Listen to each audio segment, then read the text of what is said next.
would like to call this Wednesday, February 12th meeting to order. I'm going to just apologize up front. I am subbing in for the mayor tonight, and I know that I will not even be able to come close to filling her shoes, and I have a babysitter beside me to help so that I don't screw up things too bad. So please just have some grace and patience for me tonight.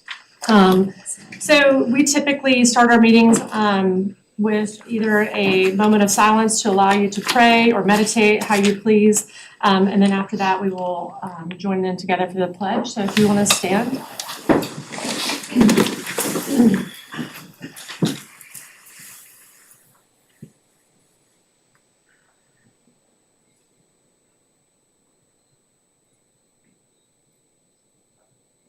Okay. I pledge allegiance to the flag of the United States of America and to the republic for which it stands, one nation, under God, indivisible, with liberty and justice for all.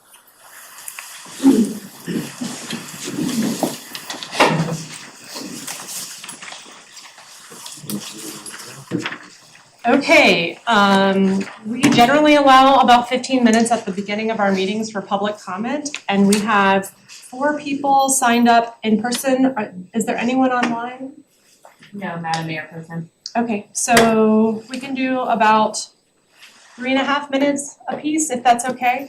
When I call your name, if you just come up to the podium and give your name and address. Virginia Teagle. Hello everyone on this wet and chilly evening. Virginia Teagle, Midway Street, City of Hendersonville. On this over 200 and some years ago, since Lincoln was born, I want to read to you one of his statements. I rely on those big shoulders of those that have come before us to remind us of what our purpose is. So what he says is the legitimate object of government is to do for the people what needs to be done, but which they cannot by individual effort do it all, or do so well for themselves. Such thing as public roads, highways, schools, public schools, and so on and so forth. So in these times, I find myself ever so appreciative of local government, how we can be informed, pay attention, and appreciate the work that you do. And on that note, I'm not sure if everyone knows this. Let me find the exact. So Duke Energy awarded the Citizenship Award to our township manager, John Connett, at the Chamber of Commerce meeting. I'm not sure how long ago that was. I think it was recent. And because of the repurposing of the entire workforce after Hurricane Helene for emergency response. And of course, it's still going on. Some of us are going about our day as if nothing happened. I'm very cognizant of the ongoing damage and the impact on our community, and I appreciate what the city has done. And in specific, I appreciate your concern for the people of the city and the environment as epitomized by the sustainability plan that you will be hearing tonight. I will say I am on the Environmental Sustainability Board, but my remarks tonight are as a citizen and taxpayer of this community. So I appreciate all that you do, and one particular instance I recently found out about, again, caring for people, is that if you have a medical situation that requires you to get help for your garbage bins to be pulled to the curb because you can't physically do it, you can apply and the city will take care of that for you. And I just think that's a wonderful example of the services. Nobody's perfect. We're all trying hard. It's all about intention, and you folks are doing it. So thank you very much. Thank you. Ross Buchanan. Ross Buchanan. I live at 73 Doris Lisa, which is out in Hendersonville. On September the 26th, I was living in Batcave, but I'm not there anymore, as was noted about whether or not you're going about your business or not. Some of us still aren't. Anyway, I'm not here about that. I'm here about your, I have intentionally avoided coming to downtown ever since you passed the paid parking stuff. I've had a occurrence to interact with that now. Those little orange envelopes don't have Valentine's in them, I found out. And when I went to, parking was not issued in accordance with your ordinance. I did the appeal. They took all the 30 minutes to deny it. I spoke with the city manager actually for a little bit about a week ago. Here's what I guess I should just get to the point and say, there's a $25 fine on this. My violation, I figured it out to be worth 25 cents of time. You're gonna fine me $25 and good luck getting it, because I intend to appeal it all the way to Supreme Court if I have to. And I know that sounds kind of funny to some people, but there's a good Eighth Amendment argument already to go on that. I have a wallet here if somebody wants to take my $25, but I wouldn't. That's probably not a good idea. I'm not gonna pay it. My suggestion is that you get some common sense and some leniency built into your enforcement before. I mean, I've been working here downtown for helping some businesses get up and running this last couple of weeks. And I have witnessed, I don't know, stupidity is the only way I can say it without using the bad words. If y'all want to, go ahead and readdress your ordinance. There's supposed to be a 30-minute grace period built into it, but you don't find out how to use it until you're halfway through the system or whatever. I didn't even attempt to pay at that kiosk for about 2 or 3 days. I couldn't figure it out. I guess I'll just go ahead and tell you, you can either suspend your ordinance temporarily and fix it and start treating people right, or, you'll probably not be able to collect your fees anymore. If you get my meaning. You can either do it the right way or it can be done for you. But I'll help you fix it. If you need help fixing it, we'll fix it. If not, I guarantee it'll get fixed one way or the other. So I would suggest y'all move that up on your priority list a little bit. Because about 2 minutes after I walk out of here, I'm gonna start working on it. Thank you.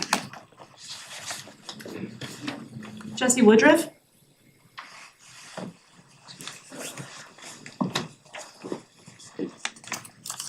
Jesse Woodruff. I live at 153 Moss Hill Drive, Hendersonville. Thank you for giving me the opportunity to speak. I'm here representing my father, Randy, regarding one of the agenda items tonight, proposed zoning amendment to allow replacement of existing non-conforming structures. My dad has been a proud resident of this community for 60 years.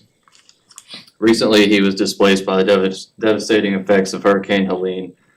For over 5 decades, my family has resided at this same property.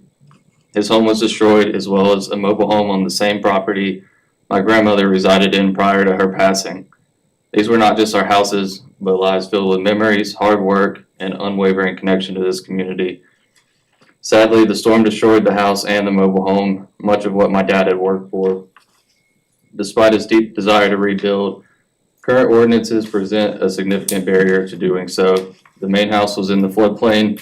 Since he's now retired, building back a stick-built house in the original location is not financially feasible.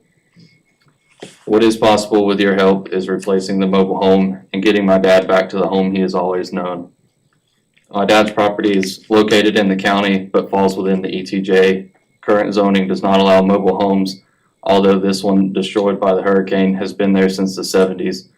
We're not asking to expand nonconformance, but instead replace an existing nonconforming structure due to the hurricane's destruction. I'm asking the council to consider these zoning changes in light of the extraordinary circumstances that we are facing. I'm sure there are other and similar situations. This zoning update will prevent displacing the lifelong members of this community. I understand these laws exist to maintain safety and order, but I also know that people who have lived in and contributed to this community for decades deserve a fair chance to return home. By amending these ordinances, we give displaced residents an opportunity to rebuild their lives and continue the legacy they have built over many years. I ask you to support my father and others in this position by approving the zoning amendment so that we can preserve not just the land, but the heart of this community. Thank you. Thank you. Indiana Jackson? Hey, my name is Indiana Jackson, 2689 Howard Gap Road. All right, so, it was an internal struggle coming here today for many reasons.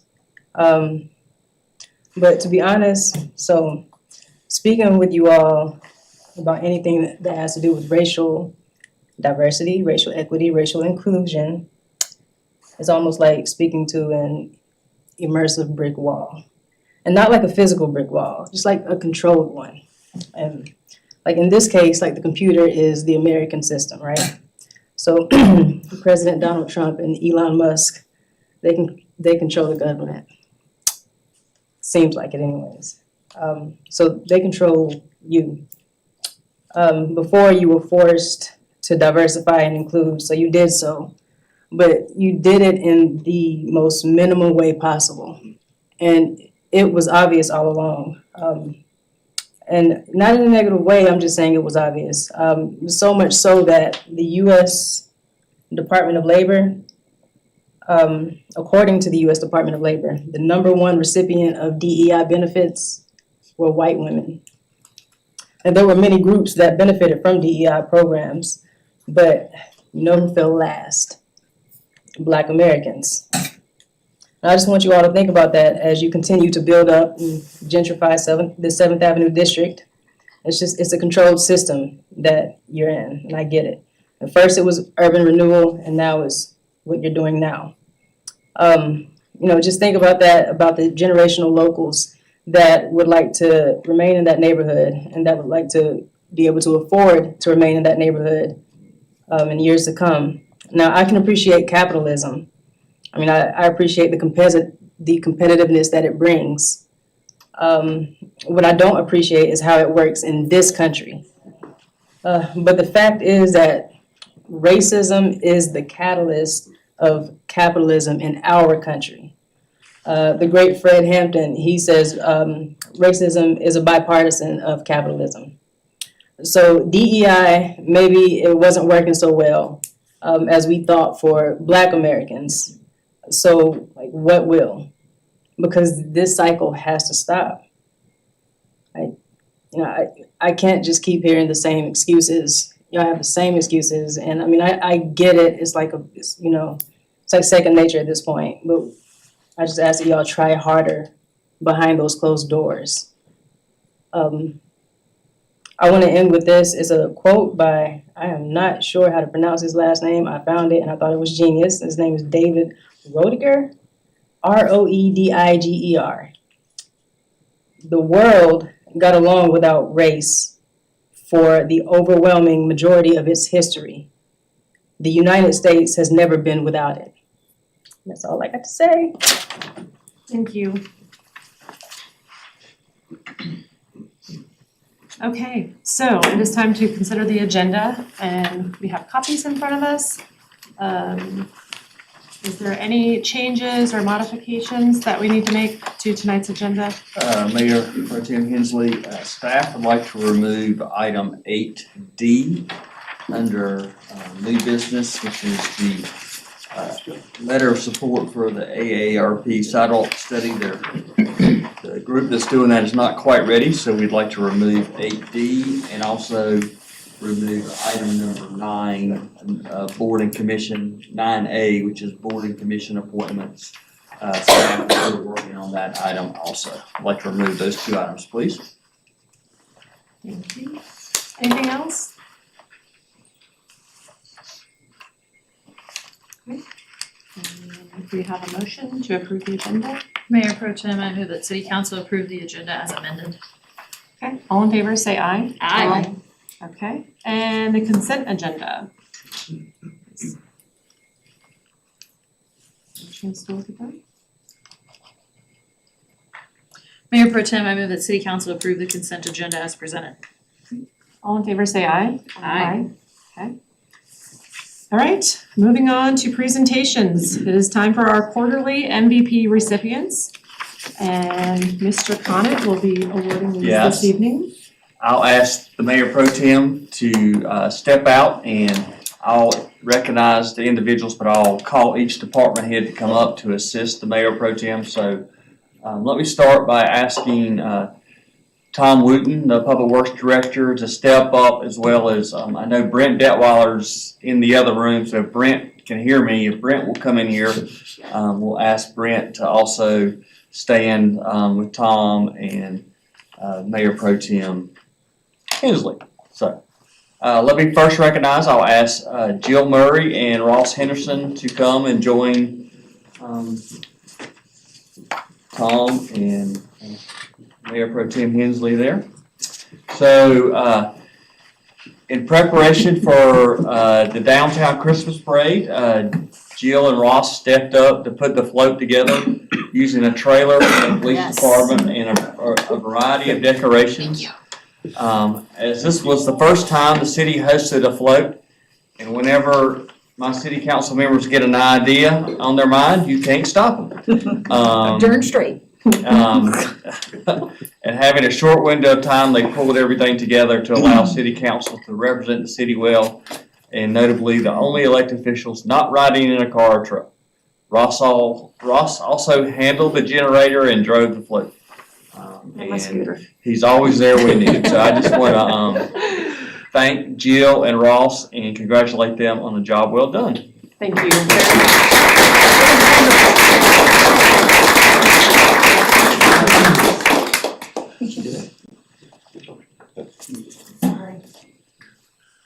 Picture of the float you can put up? It's on social media. Yeah, there's some pictures on Yeah, social there's media. tons, videos even. It was fun. It was so fun. So, Mr. Wooten, if you'll slide over, and then Brent will slide over. This is for Tom Wooten. It's crazy. Tom is one of our quarterly MVPs. As Ms. Teagle said, we did have a small hurricane. During the peak of Hurricane Helene, Tom went above and beyond to assist a woman who came to Fire Station 1 after being displaced from her Airbnb. She had been sent a photo of her new rental in downtown, but with no address. With the help of Google Maps, Street View, Tom patiently pinpointed the location, provided written directions, and even drew her a map to ensure that she could find it. His calm, professional demeanor was a great example of outstanding service during a chaotic time, and that's an understatement, Tom. So great job. Thank you. During the hurricane, and thanks for going above and beyond. Yes.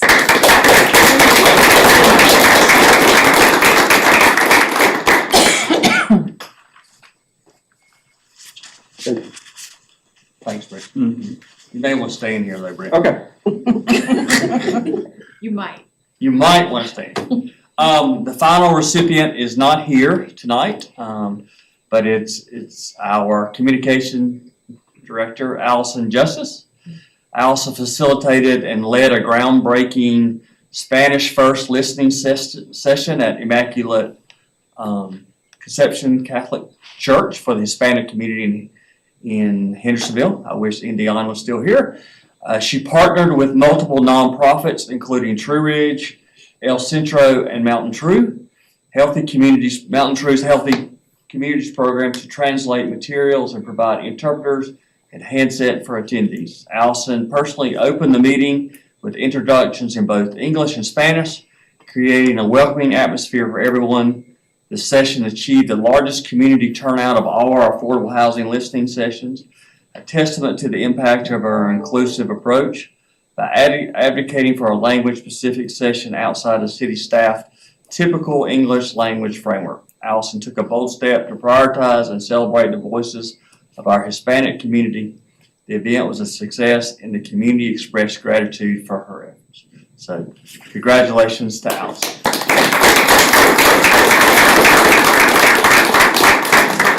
We'll come back to that. We'll come back to those two. Okay, like later? Yeah.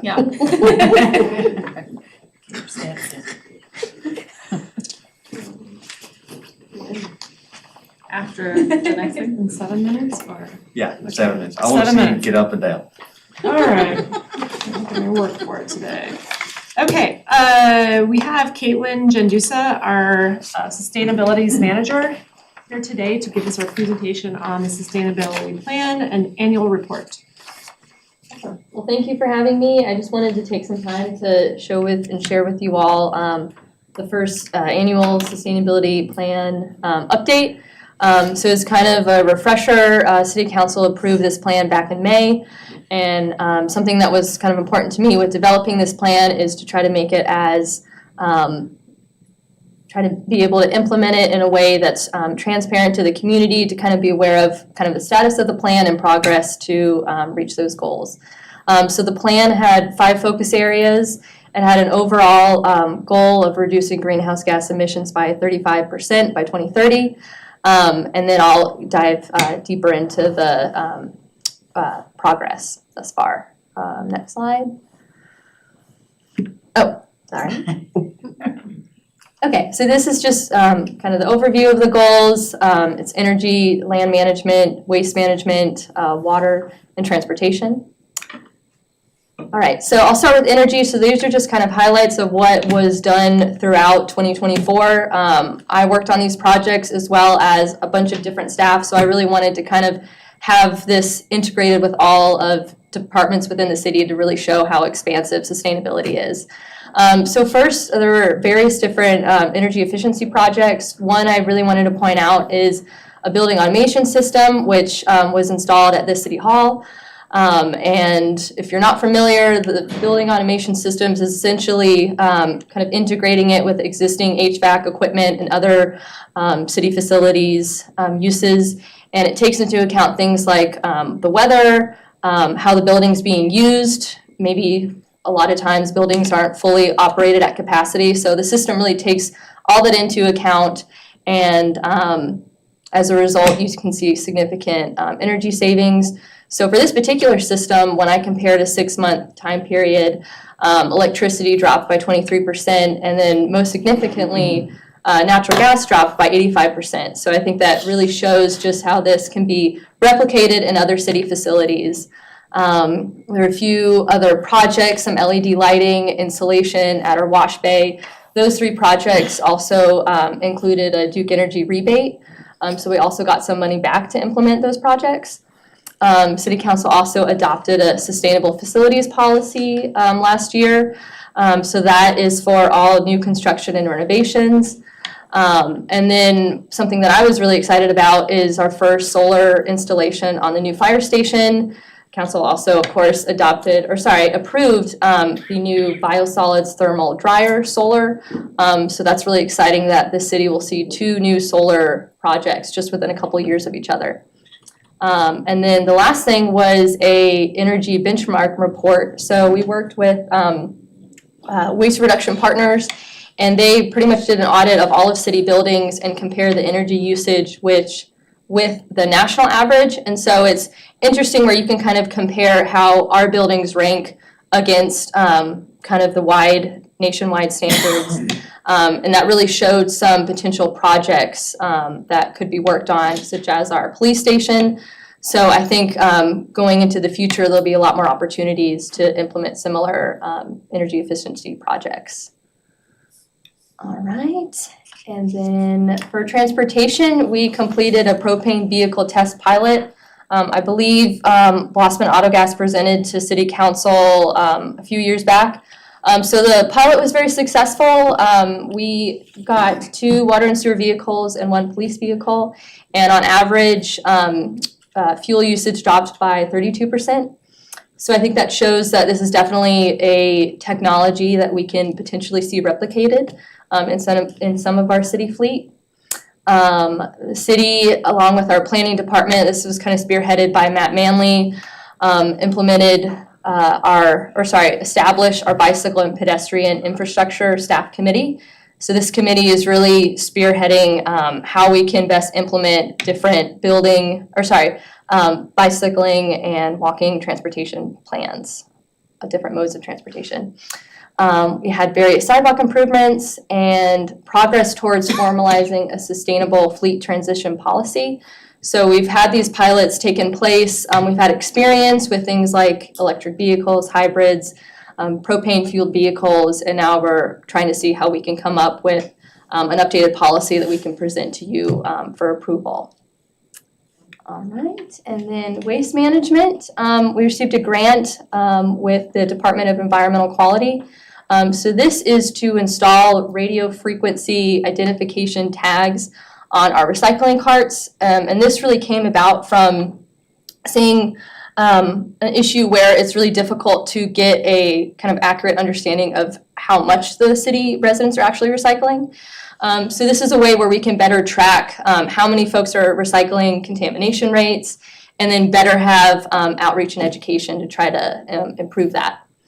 So that was delayed due to Hurricane Helene, so that'll be kind of coming back in the spring of this year.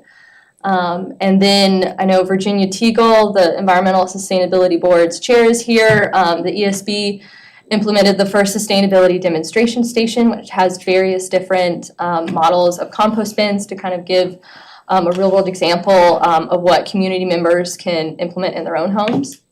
And then City Council, of course, approved the water and sewer biosolids thermal dryer. And I know there's some current work being done right now to expand composting opportunities, and the board has started a compost bin discounted program for our community. Okay, so land management. Earlier in 2024, City Council, of course, adopted the revised tree canopy ordinance. The tree board has done a great job expanding their neighborhoods program, so 62 trees were planted. Various different pollinator, planting, wildlife habitat improvements. And then also a lot of work has been done with the Brooklyn Community Garden expansion and revitalization project. I have kind of highlights in the right. That's, I guess, roughly $52,000 that's solely grant funds been earmarked for this project. And myself and some community members will be presenting to you kind of an update of the community garden and looking forward to the grand opening coming up in March. And then just continuing the city being a Tree City USA member, Bee City, as well as caregivers of Mother Earth. It's astounding that we've been a Tree City for 34 years. I think that's a really great accomplishment. And then last, focus area water. We reinstated the water conservation rebate program. We've already seen a lot of great success. I have up there roughly a little shy of 19,000 gallons of water saved per year. So that's kind of EPA's average by having these toilet, washing machines, and dishwasher rebates. Various different green infrastructure projects, and then different educational efforts, which I can't take credit. That's all due to Mike Huffman and Stormwater, but there's been a lot of great efforts on that front. And then this is just to show what's next, what to look forward to. So transportation, I mentioned kind of looking at formalizing a sustainable fleet transition policy. The Brooklyn Community Garden under land management, continuing to look for opportunities to expand pollinator and native landscaping in the city. And then under energy, looking at how we can implement different energy efficiency systems and programs within our city facilities.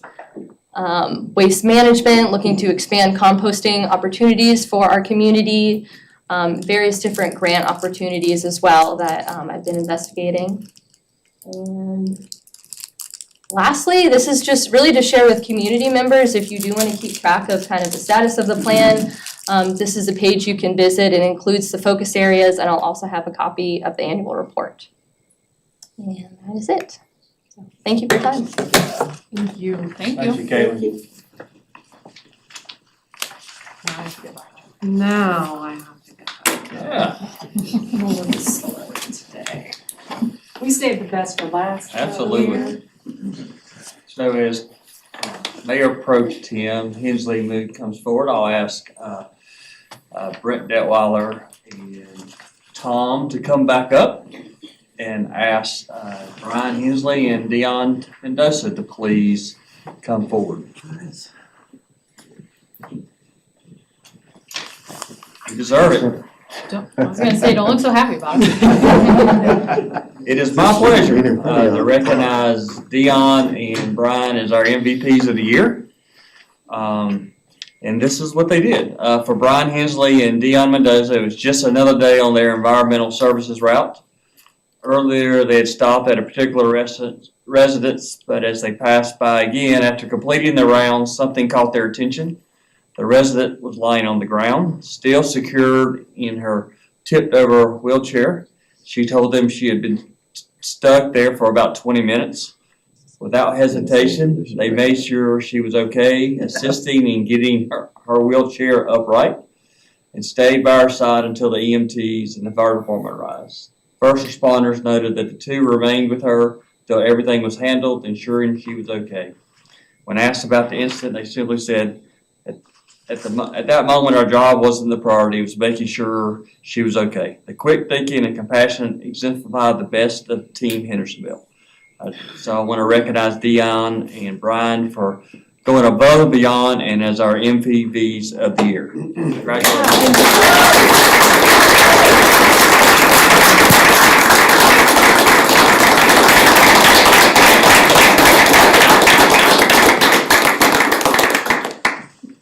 Thank you. Good job. Thank you. Good job.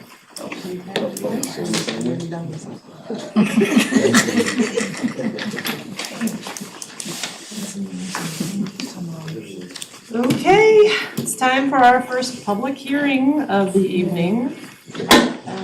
And staff, I don't know who's doing this one. Tyler?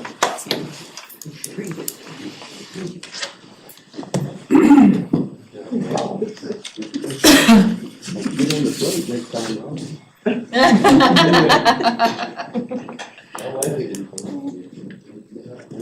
Thank you, guys. Thank you. Everybody left. I won't take it personal. Okay. I'll survive. Tom's leaving, Tyler. Now, Tom, come on. Okay. Good evening, Madam Mayor Pro Tem, members of City Council. The city is in receipt of a satellite annexation petition. At your January 8th meeting, you all accepted the certificate of sufficiency for this petition. The petition was submitted by the property owner. The annexation application is for one parcel that's approximately 0.08 acres or 3,637 square feet. So it's a very small piece of property.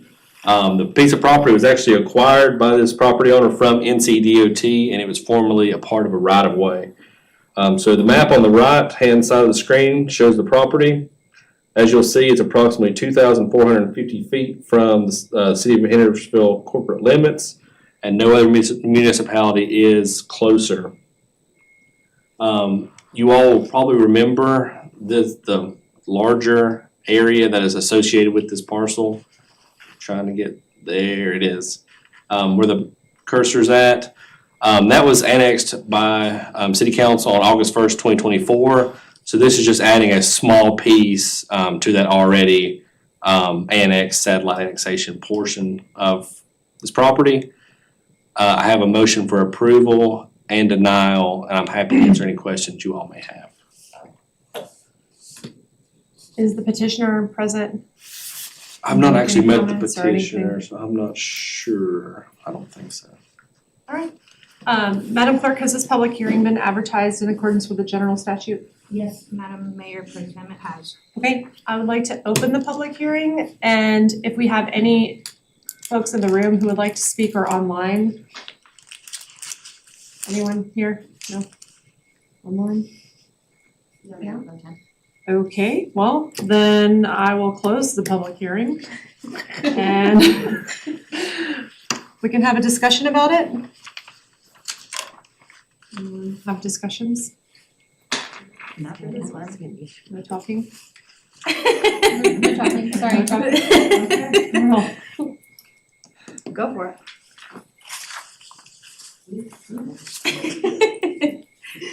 Madam Mayor Pro Tem, I move City Council adopt an ordinance of the City of Hendersonville to annex non-contiguous property owned by LBH Property Holdings LLC, identified as PIN number 9577-89-9886, finding that the standards established by North Carolina General Statute 168-58 has been satisfied, and that annexation is in the best interest of the city. all in favor, say aye. Aye. Okay, and that is approved. And we can move on to the second public hearing. Tyler's back up again.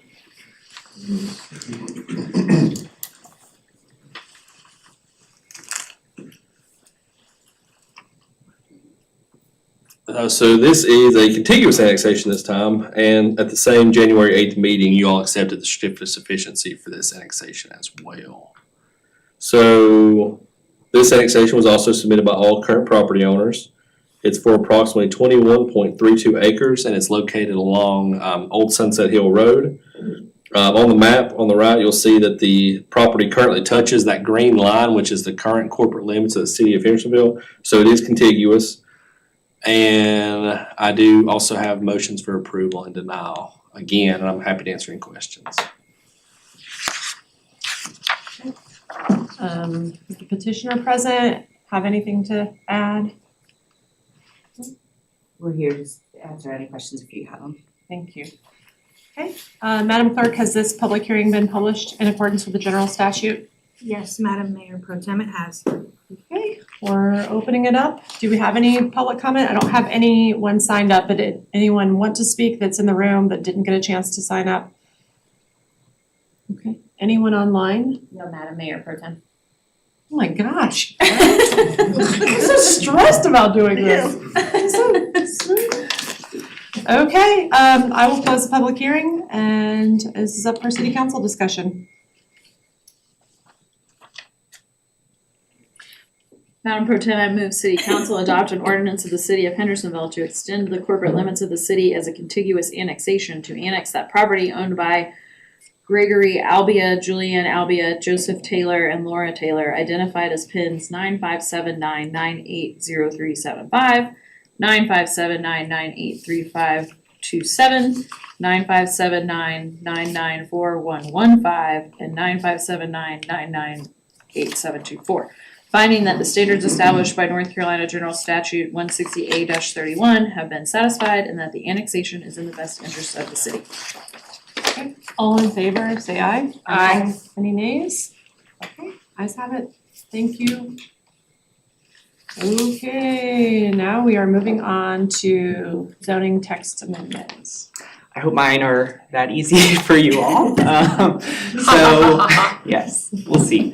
These are a little bit more complex. So I have two text amendments up next. So they're both kind of under this realm of storm recovery. And so the first is related to our RV temporary use permit, creating an RV temporary use permit. So the applicant is city staff. We proposed this text amendment. And it would primarily be in our section 8-3, our temporary use permit section of our ordinance. And staff is really proposing this to help enable individuals and groups to utilize RVs on a temporary basis for shelter after a storm. And so to just dig into this a little bit more, the first part of our code is actually in the city code. It's not in our zoning ordinance. And it's in section 34-4, parking and storage of recreational vehicles. So we had a few changes in here just to clarify some language, update some language. And then the biggest change is we added F to this. And this really is just telling people to look into the zoning ordinance because there's more information there. So it's just clarifying. The meat of this ordinance is in Section 8-3, which is our temporary use permits for manufactured and mobile homes, we've added in recreational vehicles. So a temporary use permit, exactly what it sounds, it's allowing people to do something temporarily on their property. So currently we really only have A, which is manufactured and mobile homes. And so we're proposing adding in recreational vehicles. And we have two ways in which you would be able to get this temporary use permit. And so the first is tied to the property. So ultimately what we've allowed here is that if there's an active building permit on the site, then our zoning administrator could issue a temporary use permit, so long as that active building permit is active. So to give an example, if someone after Helene had damage to their house, they were able to get a contractor, get those building permits, they could get a temporary use permit to have an RV in their front yard, let's say. The second thing that we did was to also enable this during a mayoral declared state of emergency. And so what we were thinking about and found is that, after Helene hit, people weren't able to get those building permits as quickly as they wanted to, but they needed a place to live. And so what this would enable is people getting this temporary use permit if that mayoral declared state of emergency is in effect. It limits it to 180 days with the ability to extend it if the hardship persists. We tried to do kind of a catch-all where if there is a nuisance that occurs, then we'll get involved, our code enforcement officer will get involved as a way to regulate just these RVs on these sites.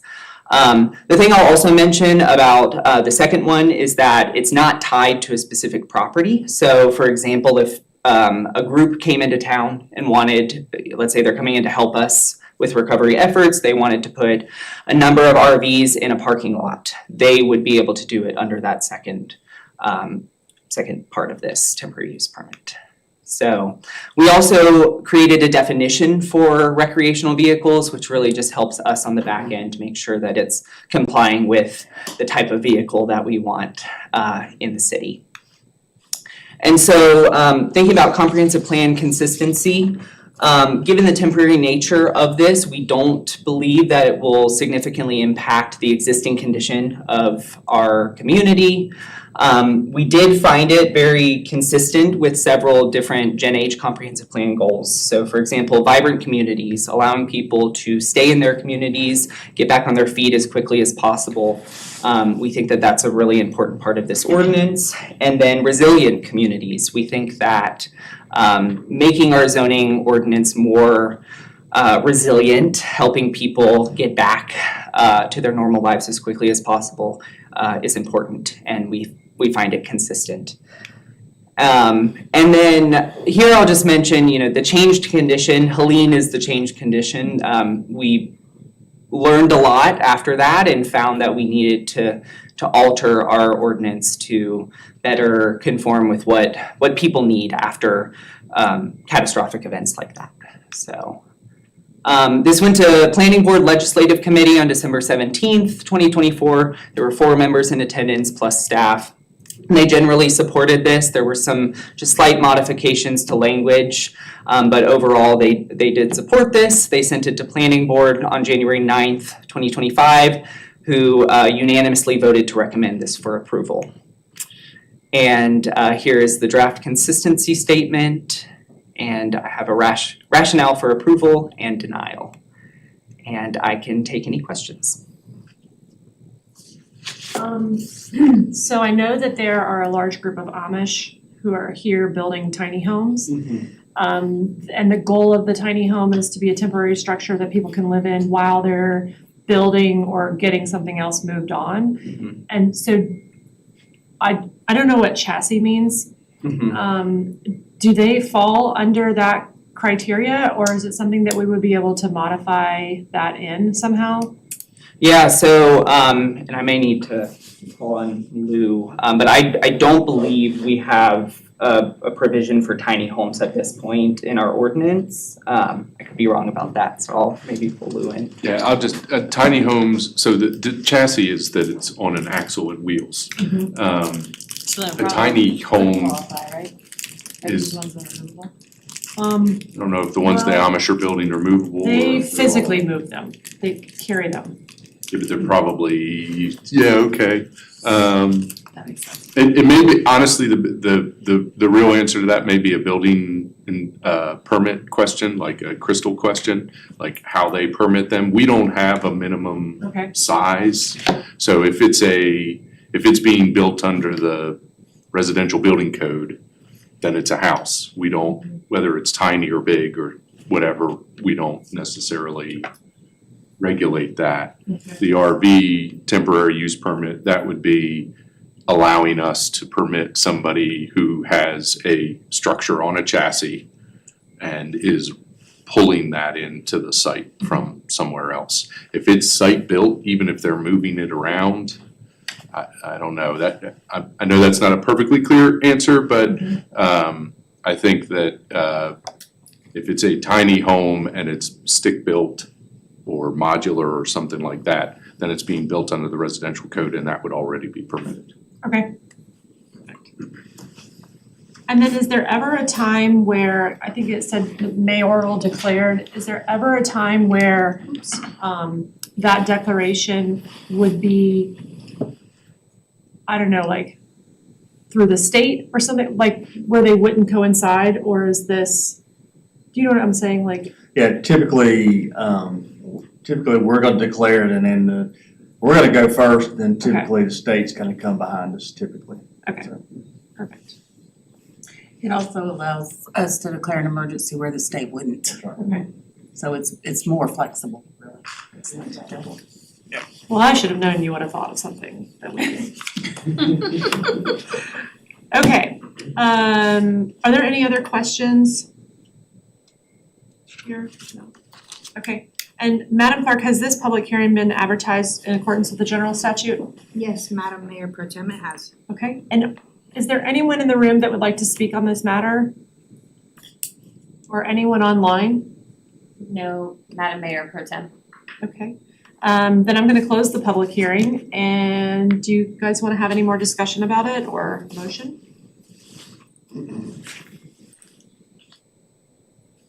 Gina, you really wanna read this long one? I do. See, there's a reason why I took the last one. I wanna practice this. Madam Mayor Pro Tem, I move City Council adopt an ordinance amending the official City of Hendersonville zoning ordinance, section 8-3, temporary use permits for manufactured/mobile homes, and section 12-2, definitions of commonly used terms and words, and an amendment to the City Code of Ordinances, section 34-4, parking and storage of recreational vehicles. The petition is found to be consistent with the City of Hendersonville Gen H 2045 comprehensive plan based on the information from the staff analysis and the public hearing. And because the petition aligns with the city's adopted plans policy to establish more resilient communities through recovery from adverse events such as extreme weather or natural hazards. 2, we find this petition in conjunction with the recommendations presented by staff to be reasonable and in the public interest based on the information from the staff analysis and the public hearing. And because Hurricane Helene has shown that there is a pressing need for the city to create flexibility in its zoning code to support post-disaster recovery, and the use of recreational vehicles will be temporarily permitted in all zoning districts to provide adequate housing for individuals following disasters. All in favor, say aye. Aye. No nays? Okay, the ayes have it. Thank you very much.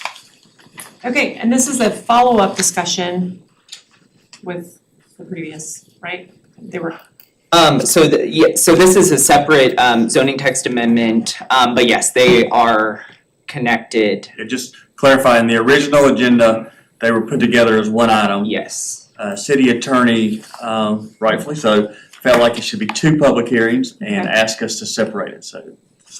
Yes, yes, it was my error that had to happen. So we're doing it as two separate ones, but both kind of under this umbrella of storm recovery. And so this is primarily related to our non-conforming structures, and it's a proposed change to our non-conforming structures. I'll explain non-conforming structures a little bit more in just a second. So this is a staff proposed zoning text amendment. It only deals with section 6-2-2, which is our non-conforming structures ordinance. And similar to the last one, this is really geared towards making our zoning ordinance more flexible in light of Hurricane Helene. And so non-conforming structures are, I have two examples here just to give you some visuals. So on the left-hand side, this is primarily what we see related to our setbacks. And so in this instance, there is a building, let's call it a house, and it's over the side yard setback by several feet. And so this would be considered non-conforming because now it doesn't conform to our zoning ordinance currently. On the right-hand side, we have manufactured and mobile homes. So that classification of home is also a non-conforming structure. So we allow them in parks, but we don't allow them on individual lots in the city zoning jurisdiction. And so both of these are non-conforming structures. It doesn't mean that you can't live in them or anything like that. You can live in them, you can maintain them. Where it comes into issues is what I'll talk about on this next slide. So the meat of what we're trying to address is when there's been damage by some sort of act of God, fire, flood, wind, or other act of God. And so in our current ordinance, if the damage to the structure exceeds 50% of the current assessed taxable value of the structure, then it basically has to come into conformity with our zoning ordinance. And so you wouldn't be able to rebuild it back. So in that example that I showed you, if a tree fell on the house or the manufactured mobile home and it damaged it greater than 50%, then you would not be able to build it back to the way it was, or in the case of the manufactured or mobile home, replace that home. And so what we have proposed is splitting our non-conforming structures into residential and commercial, and then for residential structures, striking the 50% threshold, so that any non-conforming residential structure that is damaged by an act of God would be able to be restored to the original dimensions and conditions that it was. And then our non-conforming commercial structures would maintain that 50% threshold. Our planning board, I'll talk about this in a little bit, but they recommended this with a revision that they liked what we did in the RV zoning text amendment with the mayoral declared state of emergency. And so they kind of wanted to narrow the scope of this to tie it to a mayoral declared state of emergency. So it wouldn't be any act of God unless there was that mayoral declared state of emergency in place, but still striking the 50% threshold for residential structures. Staff still is recommending the first iteration, the one that we put together, because we really are thinking about the purpose of this, which is to get people back into their homes as quickly as possible. And disasters happen all the time. They aren't just when the mayor declares a state of emergency. And so trying to meet people where they're at as many times as possible. And so getting into comprehensive plan consistency, we believe this will actually maintain existing conditions by allowing people impacted to rebuild as quickly as possible. And so we've also said that it is consistent with a lot of our Gen H comprehensive plan goals. So our vibrant neighborhoods, keeping people in their neighborhoods, allowing them to stay in their neighborhoods, we think contributes to vibrant neighborhoods. Abundant housing choices. We already have a housing stock problem, and so we want to make sure that that isn't reduced because of storms. If non-conforming structure can't be rebuilt. And so, we think it at least helps maintain that housing stock even if it is limited.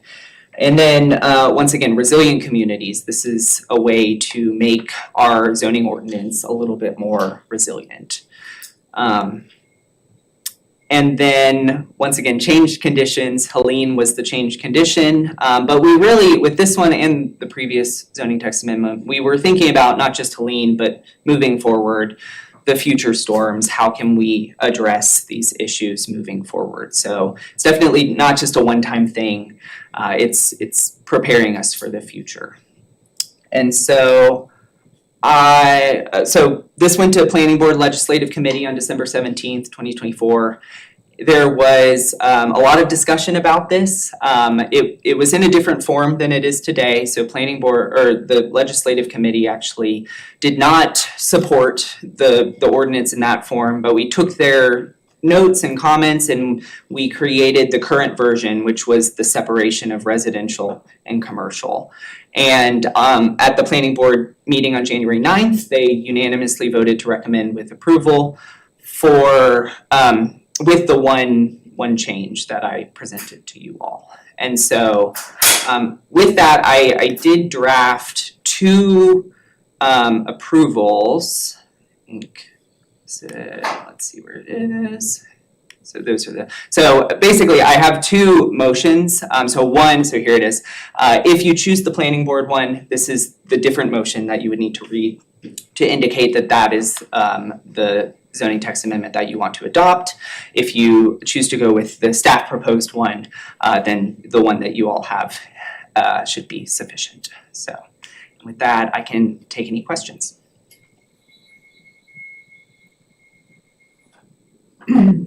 I don't have any questions. I just have a comment. I'm grateful that we live in a city where our staff and people that live here recognize that this is a problem and are wanting to help our community. And so thank you guys for bringing this to us. Madam Clerk, has this public hearing been advertised in accordance with the general statute? Yes, Madam Mayor Pro Tem, it has. Okay. And let's go ahead and open the public hearing. Do we have anybody here in person that would like to speak on this topic? Do we have anyone online? No, Madam Mayor Pro Tem. Okay, well, then I will close that public hearing. Madam Mayor Pro Tem, may I ask this gentleman if we can have his permission to incorporate his comments as comments for this public hearing since they do relate to this? Yes, ma'am. Okay. Thank you. Madam Clerk, can you do that? Yes, thank you. Okay, city council discussion? So I do not like the planning board's recommendation because let's say someone's single home burns to the ground. I would want them to be able to take advantage of this opportunity as well. And the chances of that happening, with just a single home and a declared state of emergency is pretty slim. So yes, I would prefer that we go with the staff's language. Absolutely. Agreed.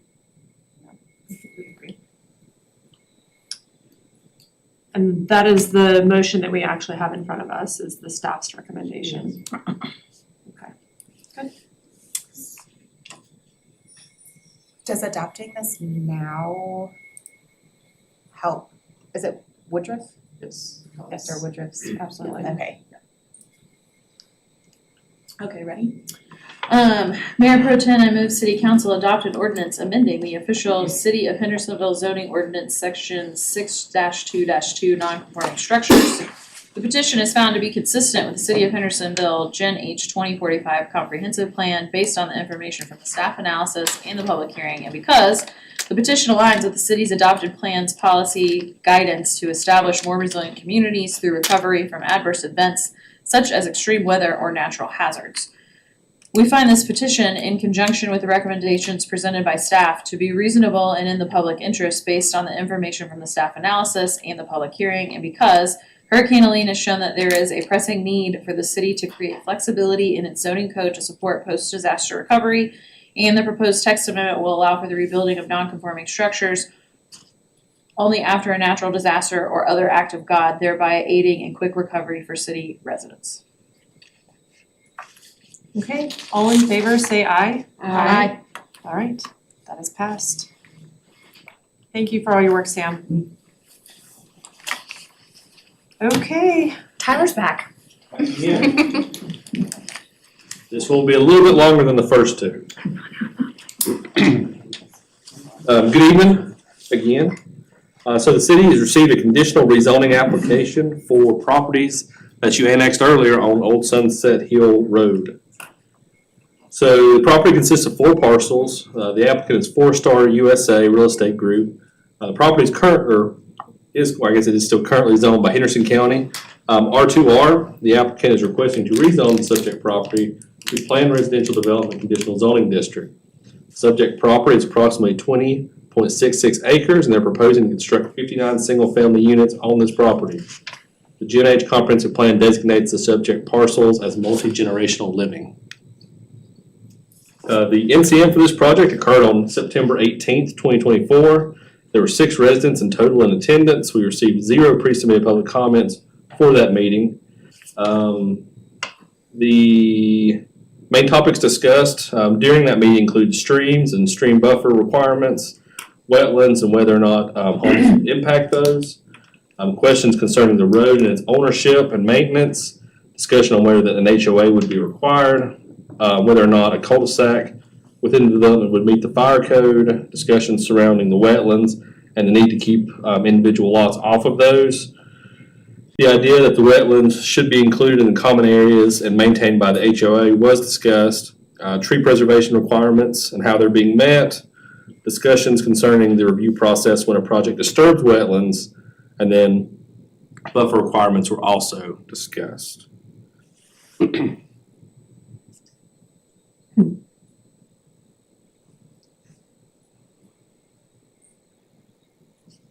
The top left photo, there we go. The top left photo shows just a typical view within the subject property. The top right is a view of one of the streams that runs through the subject property.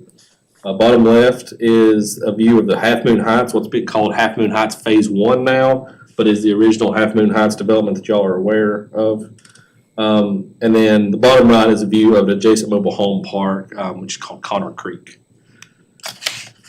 So speaking of what's now being referred to as Half Moon Heights Phase 1, that development was approved by City Council in 2021 and was entitled by Joseph Slaughterbeck.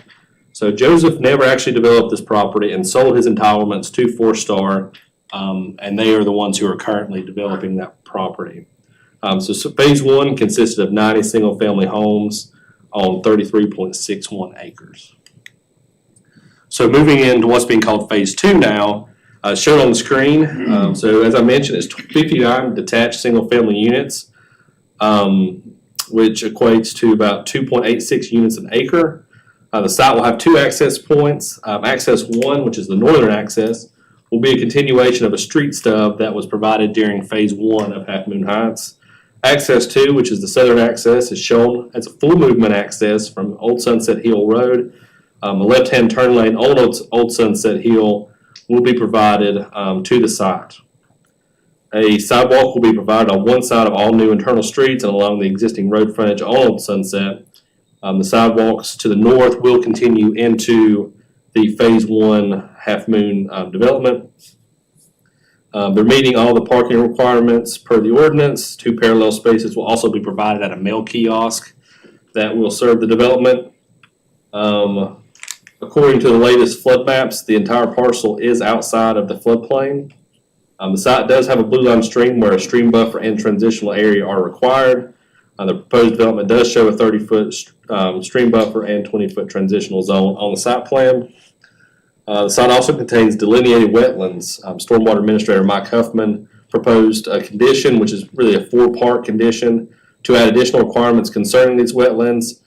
2 of those 2 parts of the conditions was agreed upon by the developer, 2 of which were not. And Mr. Huffman's proposed condition was a result of some discussions that occurred during the neighborhood compatibility meeting concerning those wetlands. The site will be required to provide common open space trees, street trees, Tier 2 plantings as a part of the new tree preservation ordinance. The developer proposes to preserve 3.9 acres of the existing tree canopy, which is approximately 20%, which is the minimum that is required. Additionally, they propose preserving an extra 7.1% or 1.38 acres to partially fulfill their Tier 2 requirements. And then the rest would be through new plantings. So this project did submit a traffic impact analysis, which was done in accordance with an approved scope from the City of Hendersonville and NCDOT. This proposed development did show 1,510 daily trips, 111 AM peak hour trips, and 150 PM peak hour trips. But it is important to note that Phase 1 and Phase 2 were all included. So the previous development and this development in total is what this TIA is based on. So they were not looked at separately. So 7 intersections were studied. Only one mitigation was proposed in the TIA, which was for the old Sunset Hill access and the left-hand turn lane, which they are showing on the plans. The TIA provided did not provide a turn lane warrant for the TIA provided a turn lane warrant for the side access. However, the TIA does not provide turn lane warrants for the other existing unsignalized intersections as required by NCDOT. This was a comment on the TIA review conducted by our traffic consultant, Kimberly Horn. This comment led to a staff-initiated condition that you will see later on in the presentation, and also a planning board proposed condition that I'll also go over. So moving into the comprehensive plan, as I mentioned, it is designated as multi-generational living. These parcels and all other surrounding parcels included in the existing planned residential developments have this designation.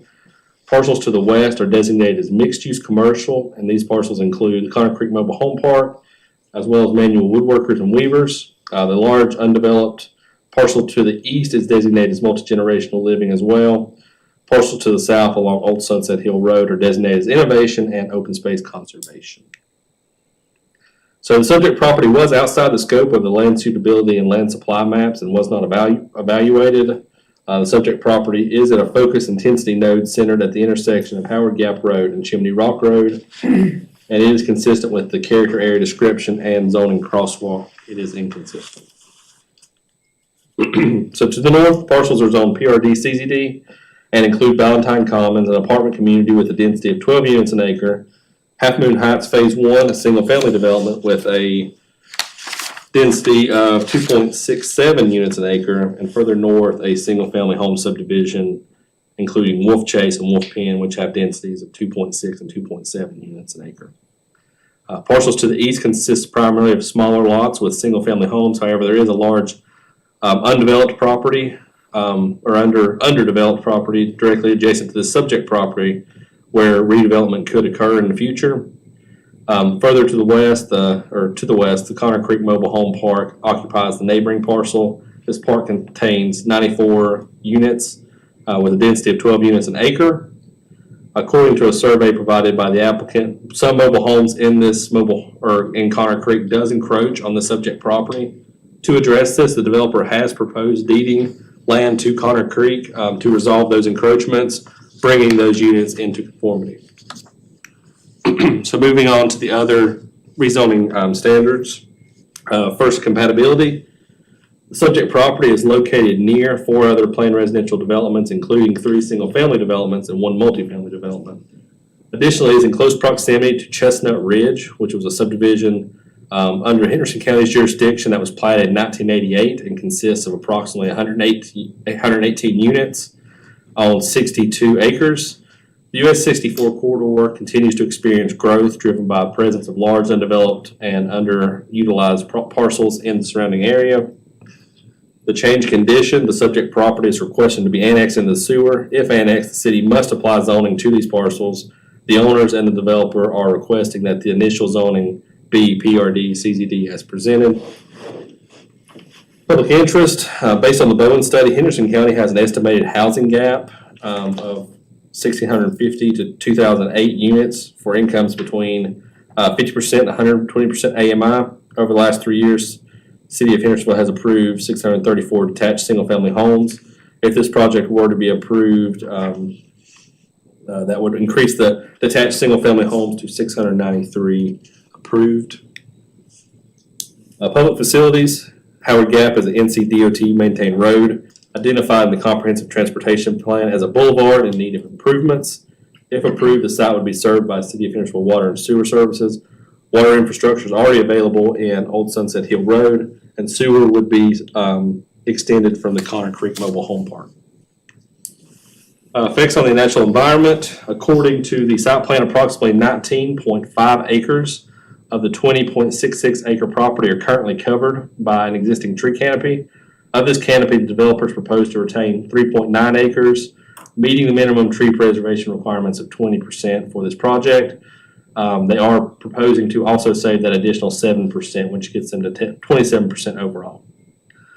The site includes a blue line stream identified by Clearwater Environmental and confirmed by the Army Corps of Engineers. These streams will be protected in compliance with the natural resource provisions of the zoning ordinance. Additionally, however, wetlands were identified on the site. However, unlike streams, the zoning ordinance does not extend specific protections to these wetlands. As a result, wetlands are not being preserved under any local regulations. Any disturbance to the wetlands will be required to be in compliance with federal and state permitting and review procedures. Lastly, Mike Huffman, the Stormwater Administrator and Floodplain Administrator for the city, proposed a city-initiated condition to protect and enhance these wetlands, and 50% of his original condition was agreed upon by the developer. So moving into planning board. So the planning board reviewed this project at their January meeting, voting 6-1 to recommend approval of this project. This recommendation did come with some additional conditions, however, and I'll go over those shortly. So first we'll go with developer proposed conditions. Of course, the developer has agreed to these and they are on the site plan. So I'll run through these first. Any proposed wetland impact will be properly permitted with the respective agency and comply with any and all federal and state and local laws. The developer proposes a 30-foot wetland buffer, an area shown on one of the sheets that was included in the packet. No construction, grading, or vegetation removal may occur within these individual wetland buffers except for restoration and approved mitigation activities.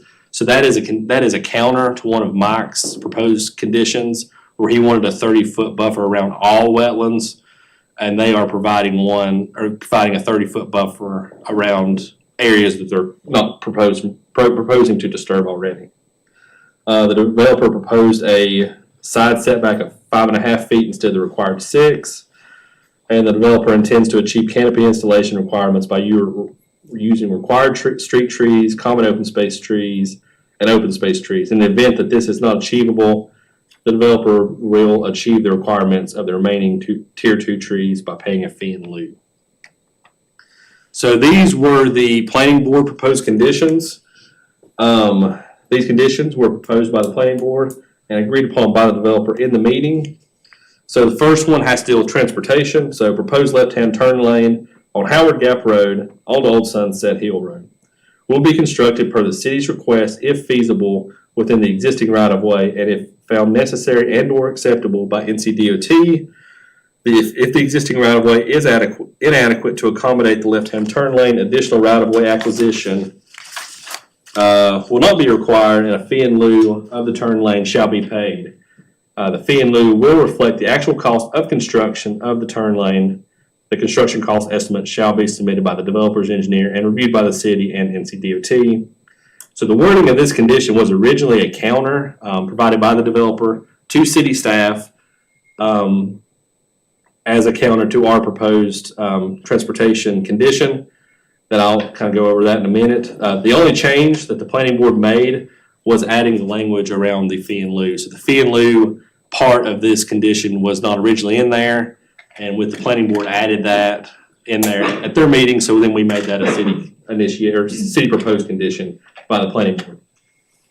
So next would be the discharge of stormwater at a rate equal to or less than the pre-development discharge rate for both the 2-year 24-hour storm and the 10-year 24-hour storm, with the ability to pass the 25-year 24-hour storm. This condition was the result of stormwater concerns that were raised during the public comment period of planning board and was also a concern during board deliberation.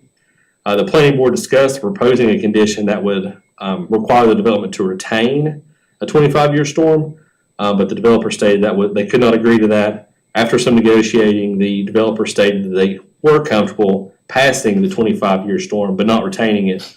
The planning board felt that this was a good compromise and added it to the motion as a condition. Since that meeting, though, I have discussed this condition with Mike Huffman and found out that our current stormwater ordinance already requires the ability to pass the 25-year, 24-hour storm.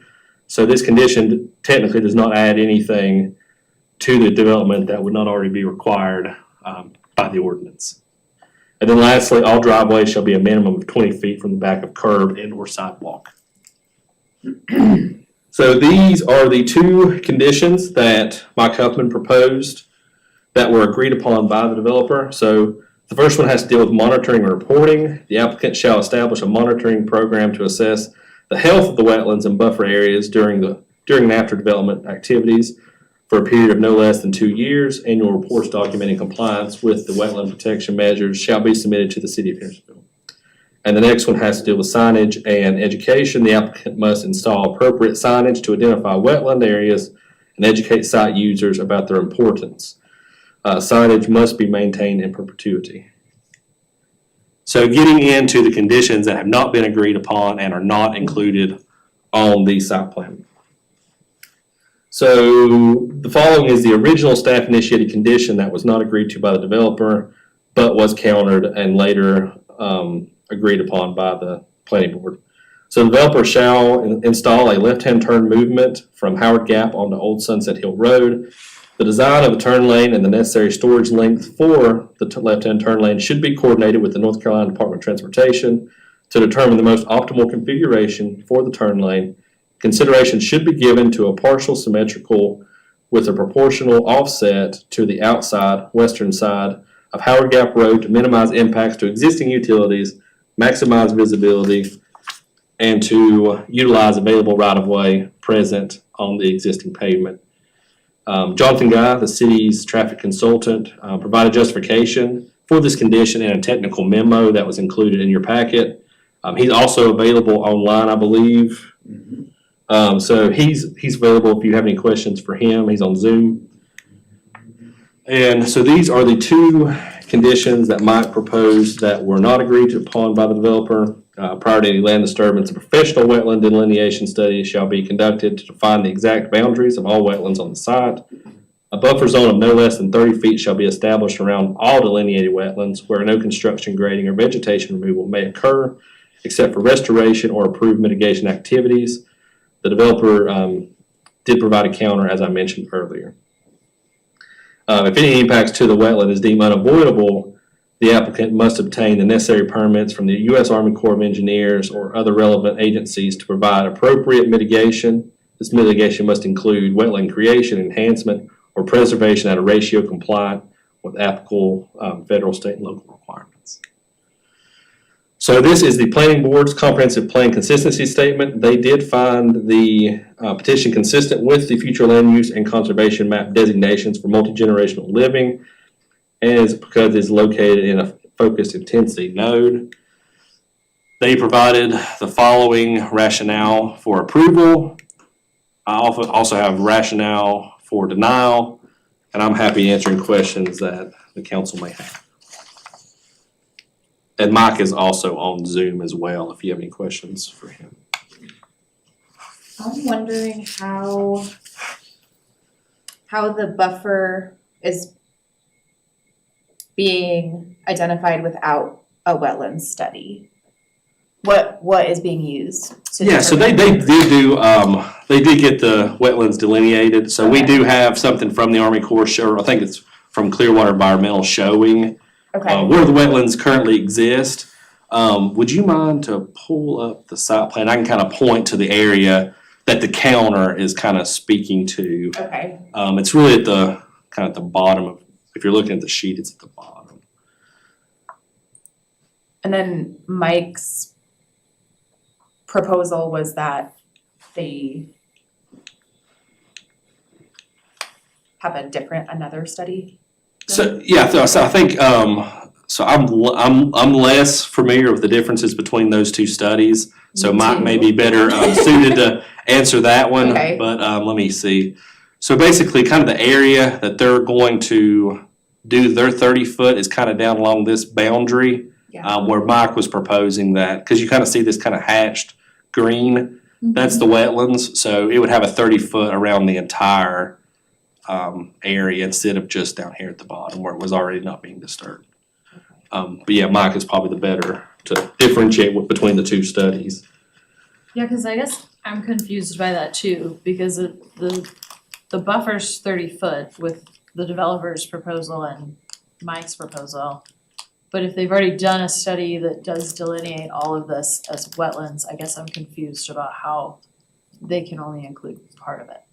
So yeah, so the reason they could only include part of it is because their site plan is already designed around these wetlands. So they would they'd lose a lot more lots. They'd be leaving a lot more areas undisturbed. And I think that basically this is their design that they are, I think that they find that could be feasible for them, which would change. That may be a question for Yeah. the developer and their engineer, so they can speak for themselves. So. Sure. Can you go back to the slide that had the two other conditions for Mike that were not agreed upon? Yes.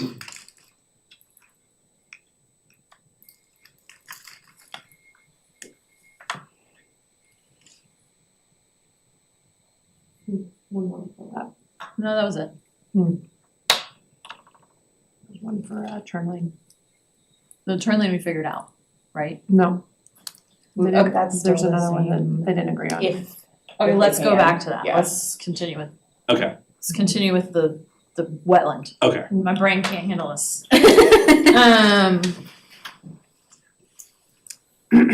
Can Mike Yeah. and provide some input? That would be great. Yeah, can you all hear me? Yes. Hi. Hi. So I apologize for any confusion relating to that, requested condition. That was potentially something I might have miswrote. They do have a professional, wetland delineation, which would be sufficient for that condition. I think where the disagreement is on the providing a 30-foot buffer for all delineated wetlands on the site, as Mr. Moore mentioned. There's a good portion of wetlands that are proposed to be impacted by development, and there would be no buffer protections provided for those areas. Okay. So it kind of seems to me that, and I understand why you wouldn't want to put the 30 feet all around the whole way, because you're going to lose a whole lot of lots. However, if that's what we're choosing to do, then to me, it would make sense to at least do this condition for mitigation for unavoidable impacts. Because in order for this project to be feasible, it seems that you need all of these lots, which would make it an unavoidable impact. And it seems like a good compromise to me. Just especially given the natural disaster that we had recently. It makes me a little nervous to not listen to our stormwater professionals' opinion. So I think too, we still need to hear from the developer or the petitioner. Yes, I'm hoping that they can And address then this I comment think we when they might come here. be able to get some information worked out. Is the developer here and wants to speak? You guys have a presentation or anything? No presentation initially. Just want to let you know that I'm Tricia Chasen with 4-Star. We're the developers. I plan to purchase this land and develop it. I'm here with my division team, as well as our engineer Jared DeRendner with WGLA, and the landowners, Mr. Albia. He owns a majority of the site. The Taylors only are selling us a half-acre portion of their property, so we can make the connection to Half Moon Heights Phase 1. I'm happy to answer any of your questions. I do want to address this since it's currently being discussed. For the impacts to wetlands deemed unavoidable, the applicant must obtain necessary permits from the Corps of Engineers, which we are doing. This mitigation must include wetland creation enhancement preservation at a ratio compliant with applicable federal, state, and local requirements. Currently, there are no federal, state, or local requirements for mitigation of impacted wetlands. Most of the impacts that we are doing are to raise the adjacent lots higher than the elevation of the wetland. So in storm events, when the wetlands do fill up a little bit, the houses are protected. And the other impacts are also for roads. So we can have connectivity all the way from Old Sunset Road to Half Moon Heights Phase 2. So those are, we do have a temporary impact also for installation of sanitary sewer. Temporary impacts, Mike, you can correct me if I'm wrong, are not typically permitted through the Corps since they're temporary. And so we have to disturb some for the roads, the connectivity, and to raise our house paths. Therefore, we can't have a buffer on the existing wetland because we're filling in some of the wetland a little bit to raise it. And then if you also look at the site plan, there are a lot of wetlands and streams existing on this site. And the lot count that we landed on is the lots that we need to make this a feasible housing development for the city of Hendersonville. So I have, if you guys have other questions too after the public comment, Jared, myself, my team, we're more than happy to answer any other questions you may have. Thank you. We can come back to that. Madam Clerk, has this public hearing been advertised in accordance with the general statute? Yes, Madam Mayor Pro Tem, it has. Okay, so let's go ahead and move into some public comment. Do we have anybody here? I know Mr. Lang signed up for public comment. Is there anyone else that didn't sign the sheet that wants to speak on behalf of this? Okay, and is there anyone online? Yes? Yes, Mayor Pro Tem, there's 3. Okay, let's go ahead and start with Mr. Lang, and then we'll address the folks in the room, and then we'll go to the online people. Thank you very much. My name is Glenn Lang, and I live at 623 Ferncliff Lane. I'm a member of the Hendersonville Tree Board, and I'm speaking for the board tonight, as well as myself. Thank you for the opportunity to address the City Council concerning this proposed development. I would like to propose that the City Council adopt the city's proposed wetland protection buffer as written, not just half of it, as written by our stormwater coordinator, Mike Huffman. Wetland areas are being eliminated and or are being degraded throughout North Carolina, particularly in rapidly developing areas. In addition to being filled in and drained, wetland areas statewide are also being negatively impacted by sedimentation and pollution from toxic chemicals. Beyond sedimentation, one of the worst forms of water pollution are fertilizers and vegetative management chemicals carried to the wetland areas by water runoff. As typical with most developments, landscapers will plant all areas outside of the footprint of buildings and streets to turf and lawn grasses. There are a number of lots in this situation that will back up directly to the wetland areas.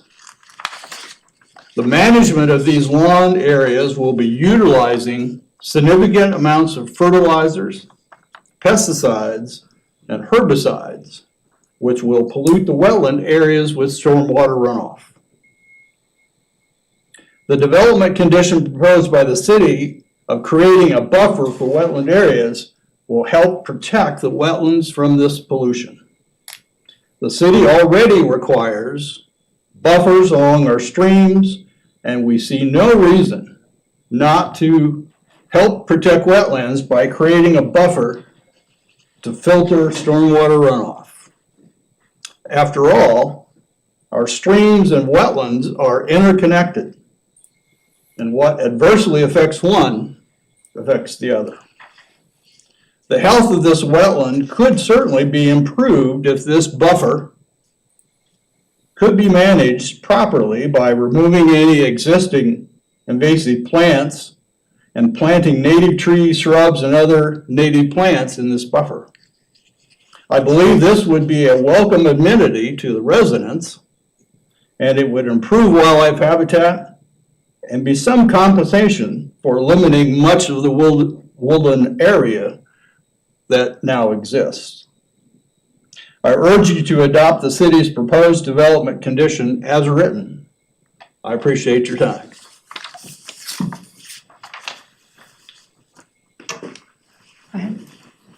If you don't mind, just state your name and address. Good evening, Brett Werner, 706 Goldfinch Drive. I apologize for not being as eloquent as this young man, but I echo his sentiment. I speak in opposition, especially 14.2 acres of trees being removed from the property. Additionally, their condition number 4 for trees, I apologize. The developer condition number 4 states that if they can't meet the required accommodation, that they would do a fee in lieu of the trees. What gives me concern is on their tree counts on their blueprint, they provide the minimum required of trees with one exception. So I'm concerned that they will just write a check as opposed to planting trees. Additionally, during Helene, that area of 64, below it, I understand the property is not in a floodplain, taking into account everything and everyone below this development as well. Also, phase 1, from my understanding, is owned and developed or is built by D.R. Horton. This is the first I've heard of 4-Star. I don't know if there's a connection between 4-Star and D.R. Horton. Regardless, if people are going to come into our community and want to continue to develop properties, we're not going to solve the housing problem by doing single-family homes. This is a multi-generational zoning. Have them build multi-generation. If 57 lots without the wetland, interfering with the wetlands is not going to work for them financially, shrink their footprint, have the same amount of units, but in a 4-plex or a 6-plex, something that is multi-generational, possibly allowing people to age in place. Lastly, I support that the conditions for the wetlands must be accepted as a part of this approval. Thank you very much. Thank you.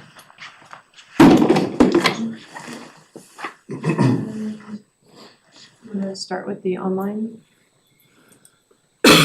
Lynn Williams, you are unmuted.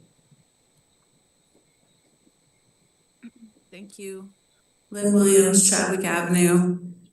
The aerial view that on the staff report, I believe, is a bit misleading, as right now it doesn't look, phase 1 doesn't look like that anymore. It shows it as forested. Right now, phase 1 on the aerial view is now clear cut, it's mass graded. So I think that's important when you're looking at the overall perspective of how phase 2 fits in.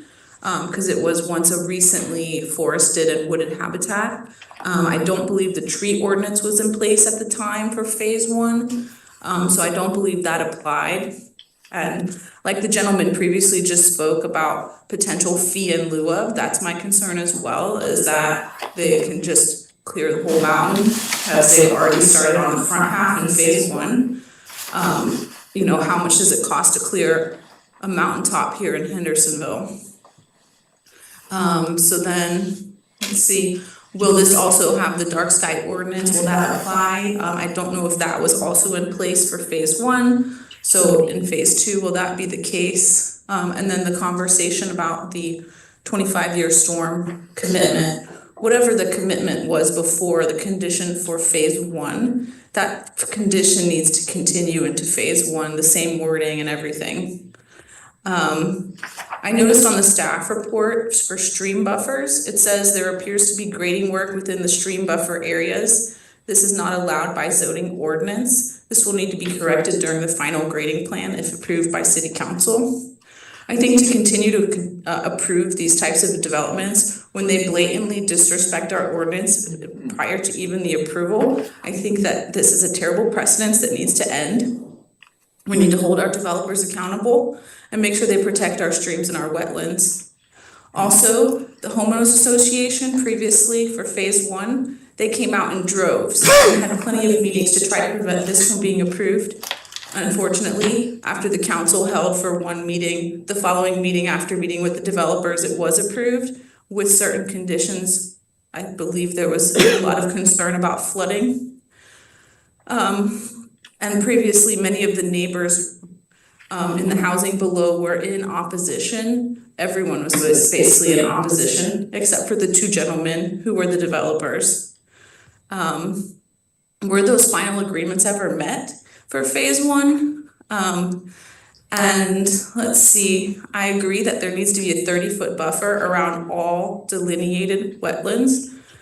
And my understanding is that the reason they can't do this is because they want to build a road through the wetlands. Do you hear what I'm saying? They want to build a road through our wetlands. Is that what we're doing now? So Half Moon Heights Phase 2 is a bit misleading since only a half acre of it connects to Phase 1. The developers have yet to even purchase the property. What I'm hearing them say is they're going to be filling in some wetlands to raise it. It's a huge yikes. As previously stated from the planning staff member Sam, we have learned a lot after that, referring to Helene.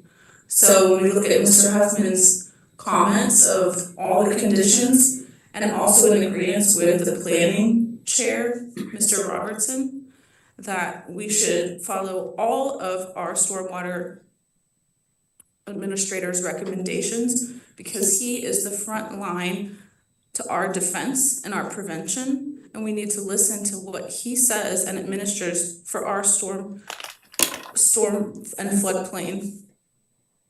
So we need all 4 of those agreements met with the entire delineated wetlands. Nothing is required here as far as you approving this. The developer of the first part, I believe, is already showing us a pattern of irresponsibility. My understanding is the county has issued 2 notice of violations and 1 continuing notice of violation for their stormwater permits, which in turn is a violation of the Clean Water Act as of yet, and I quote from someone who's from the neighborhood below the Wolf Chase HOA, that I don't think they've satisfied any of the NOVs to the county's satisfaction. And then as a side note, I was informed that the state of Maryland is suing 4-Star for the same issues but on a grander scale. Let's see. And I agree that there needs to be installed a left turn as recommended in the TIA, the traffic study. We need to listen to what's being said and require them for that condition, not let them pass that up. Where were those 2 men that made all these promises to our community? Where are they now? You know, the housing below, those storage units, people lost everything down there. The flooding was horrible. And without a doubt, phase 1 contributed to that. People that live there know that without a doubt. So did they keep their promises, or do these violations represent how the development has not kept their promises and how they don't just get a free pass to cut into our stream buffers and to disrupt our floodplains and propose to build in them and build roads in them? Let me try to close it out here. We also need to require the required ordinance side setbacks, not have them cut into those, not build in the floodplains, protect the wetlands. As the previous gentleman spoke, 14.2 acres of forest removed.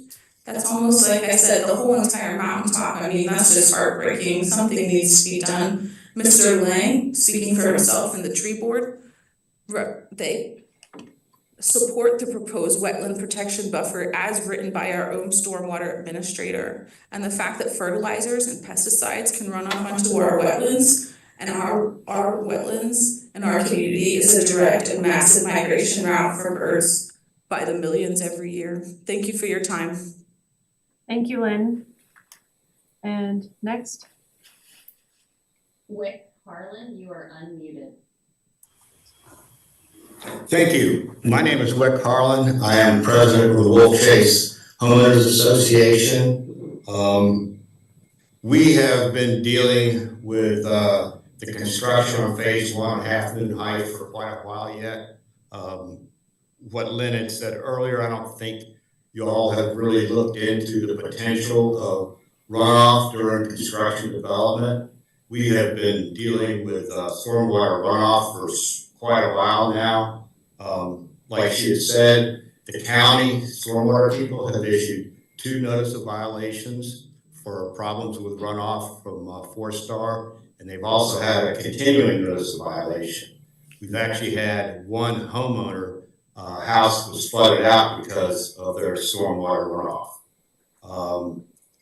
We've had flooding. We have a stormwater retention pond that we have to maintain according to city ordinances. It's constantly filling up from runoff from their stormwater.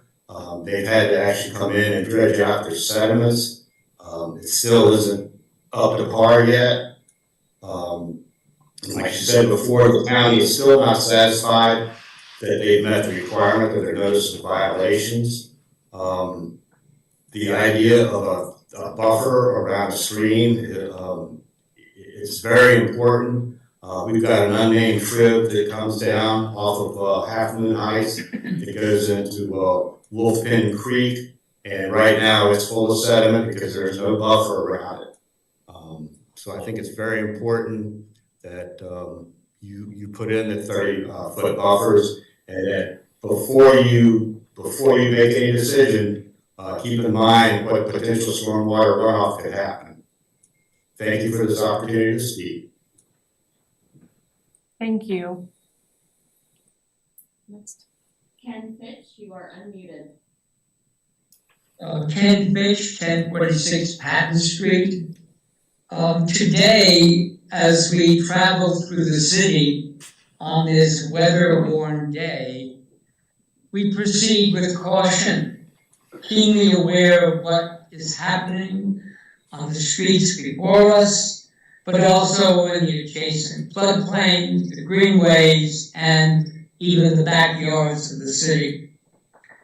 Because now we can never forget last fall's hurricane, when green space became ponds, lakes, and floodways, and nearby homes were inundated and destabilized. So now when we are presented with a residential project for a property that includes existing streams and wetlands, we look beyond the immediate to anticipate what we might see in a major weather event. And the wetlands here emerged as a major issue of concern. A neighbor to the property reported that a previous attempt at development did not go well when a heavy piece of machinery moved onto a seemingly dry section of the property, only to become stuck in the wetland mud. With a project like this, when wetland or stormwater issues are involved, we turn to Mike Hoffman, who has seen it all firsthand, with a wide range of incremental impacts, both large and small. And we are also aware that you, the City Council, are exploring plans to address these issues in a comprehensive plan. For this specific project, Mike Hoffman has presented a site-specific condition so that responsible decision can be made. The wetland area in the plan is based on a 2008 designation that local, state, and federal authorities acknowledge as out of date. So that it is reasonable to have this condition about an updated professional wetland delineation that we understand has taken place. But does this accurately address the conditions that may occur that FEMA might institute? There's a confusion here that I think needs to be established. And then further, the second part of his condition, that the buffer zone be based around all wetlands. This is to prevent any alteration and disturbance. We know what happened when we had the storm. We know what goes on. and the buffer becomes essential.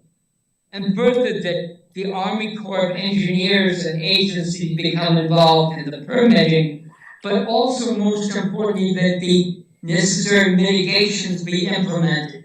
We're not hearing clarity on that. They said, well, we're proposing to do that, but that is essential to this. I mean, Mr. Huffman's condition is essential, responsible, and it has common sense. Now, Mike Huffman is treasured as an expert, stormwater analyst, practical sciences, engineer, and an intrepid master of on-site innovation. But Mike Huffman is also a people person. And what are also considerations here are the homes and lives of the people who would be living on this property long after the developers have gone. And they might find themselves teetering on the edge of a unplanned pond or confront environmental degradation and disruption in an overwhelming situation. Consider that.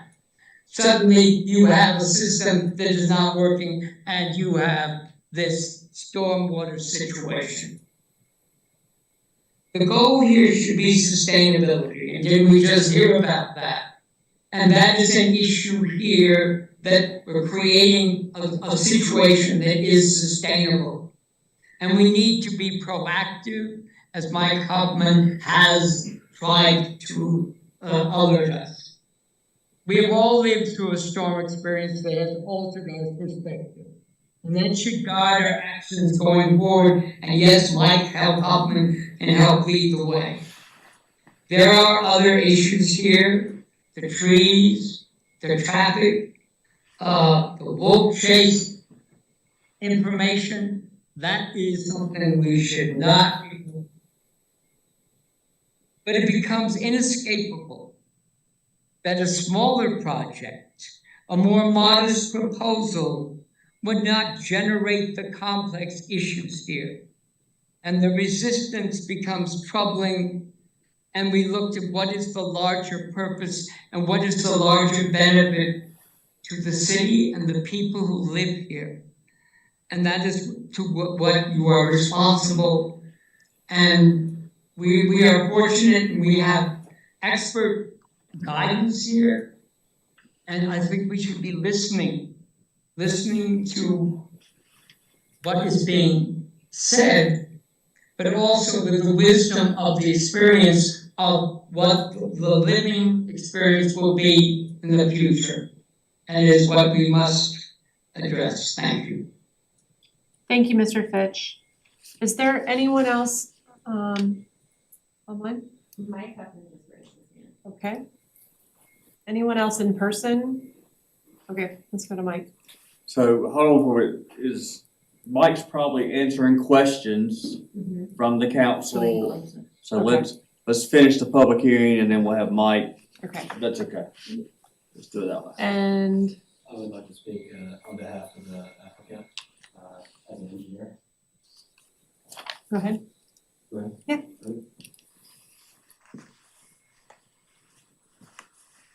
Is it possible to pull the site plan up during this discussion Absolutely.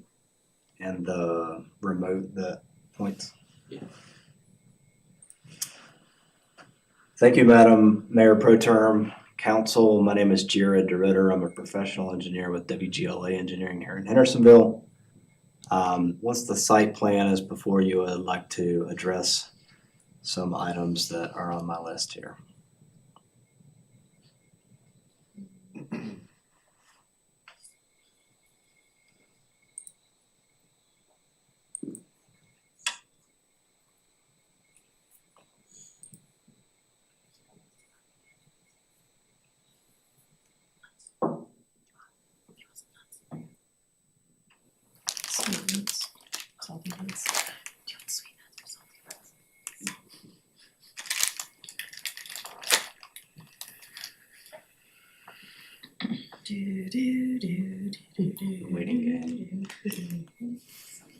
It's just make Brandy nervous. I should stop that.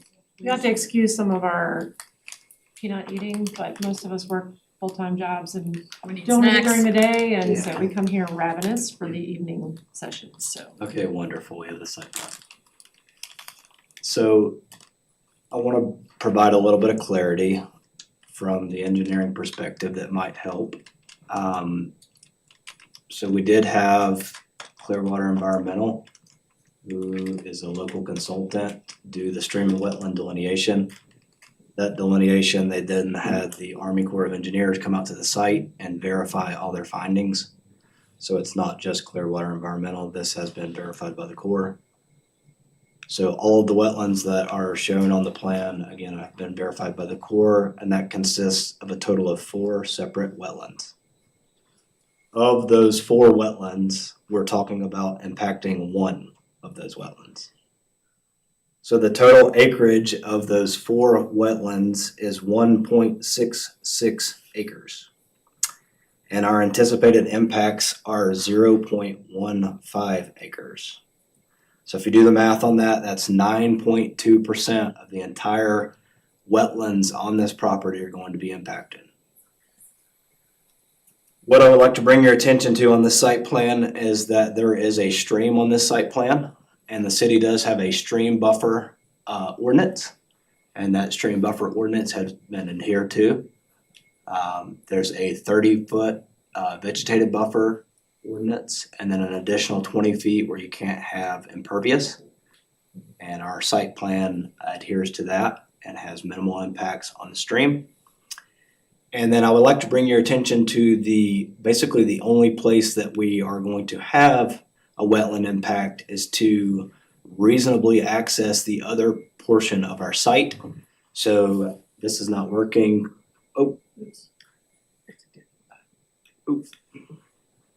Go, Tyler. Help. Yeah, so this one's go back, and then the top one is the zoom. Pointer. Yeah, that's the zoom. Great, That's the great. zoom one. Alright, so we got 2 wetland impacts. This wetland impact right here, without this wetland impact, there's no way to reasonably get from one side of your property to the other. So I think this is a very reasonable impact. And then again, in order to have the housing that we're proposing a small impact here. Again, the thresholds that we're talking about here are 9.2% of the entire acreage. Now, there is no City of Hendersonville wetland buffer requirement in your ordinance. There is a stream buffer. And so as an engineer, I like to do due diligence, and I reached out to our environmental consultants and I asked them, had they ever heard of a wetland buffer? And none of the professionals that have been in the industry for many, many years have heard of a wetland buffer. The wetland buffer is not a national, state, or local ordinance. It is a comment that was made at the TRC level after we submitted the site plan. So we've already laid out this entire site plan, and then the comment came about a wetland buffer.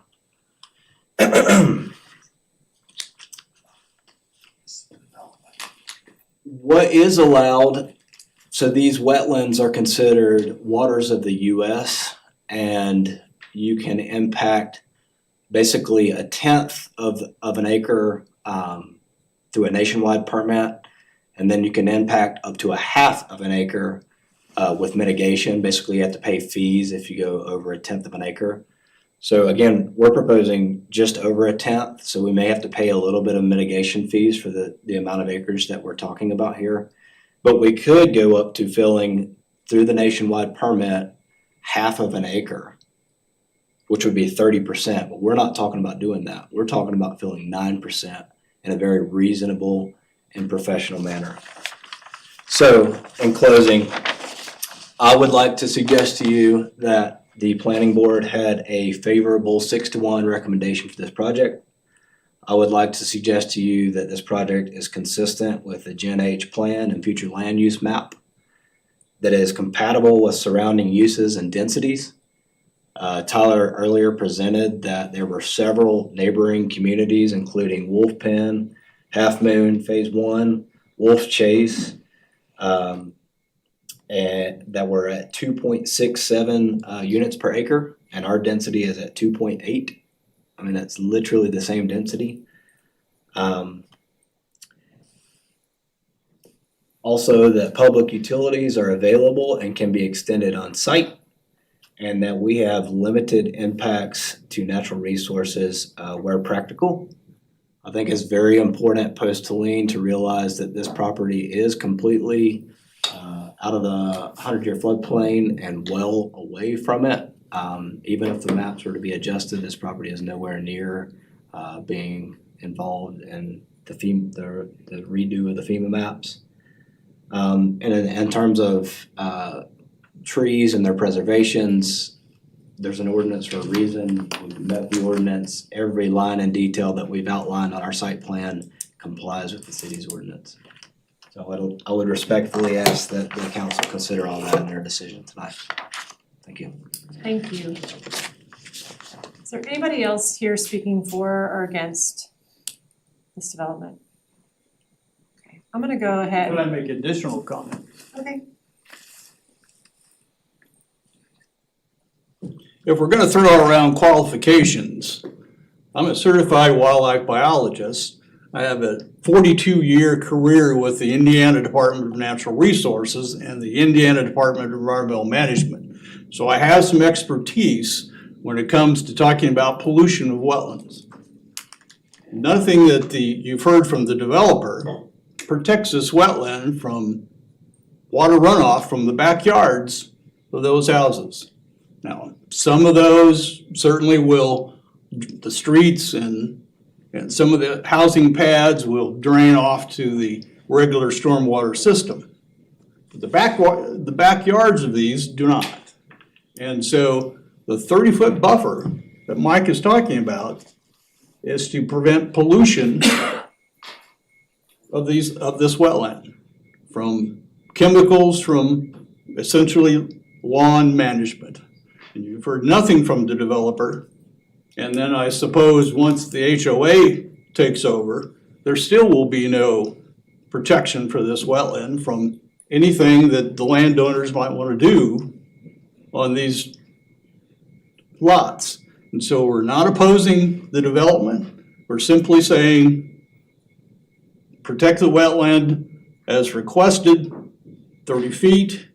It's not a huge amount of land that couldn't be carved out in most of this area around the wetland. Thank you. Mr. Lang, earlier in your public comment, you mentioned the wetland buffer that was in our ordinance. Can you tell me where that is? I haven't. There is no wetland buffer Okay. required Thank you. in our There's the ordinance. stream buffer. It's just a stream buffer. Mike is recommending something new or something different for this particular development. And it's to protect pollution going into the wetlands. Thank you. Okay, I'm gonna close the public hearing and we can now have some open discussion. One thing, I think we've lost the Zoom feed, and so we've lost Mike Huffman, so Mike's not there. Somebody better call him up. Mike? Cause I got questions. Can we take like a 3-minute break? Cause I also need to use the restroom. Mayor Pro Tem. Speak before closing of public comment. Well, I actually already closed it. But we're gonna have some discussion and we may ask questions in a little bit. Let's take like a 7-minute recess so that we can try to get Zoom feed back up. And we'll plan on getting started back at 7:50. Thank you.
have Zoom back, I think.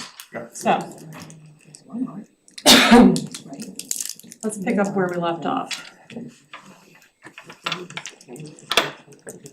So we are at city council discussions. Where do we want to start?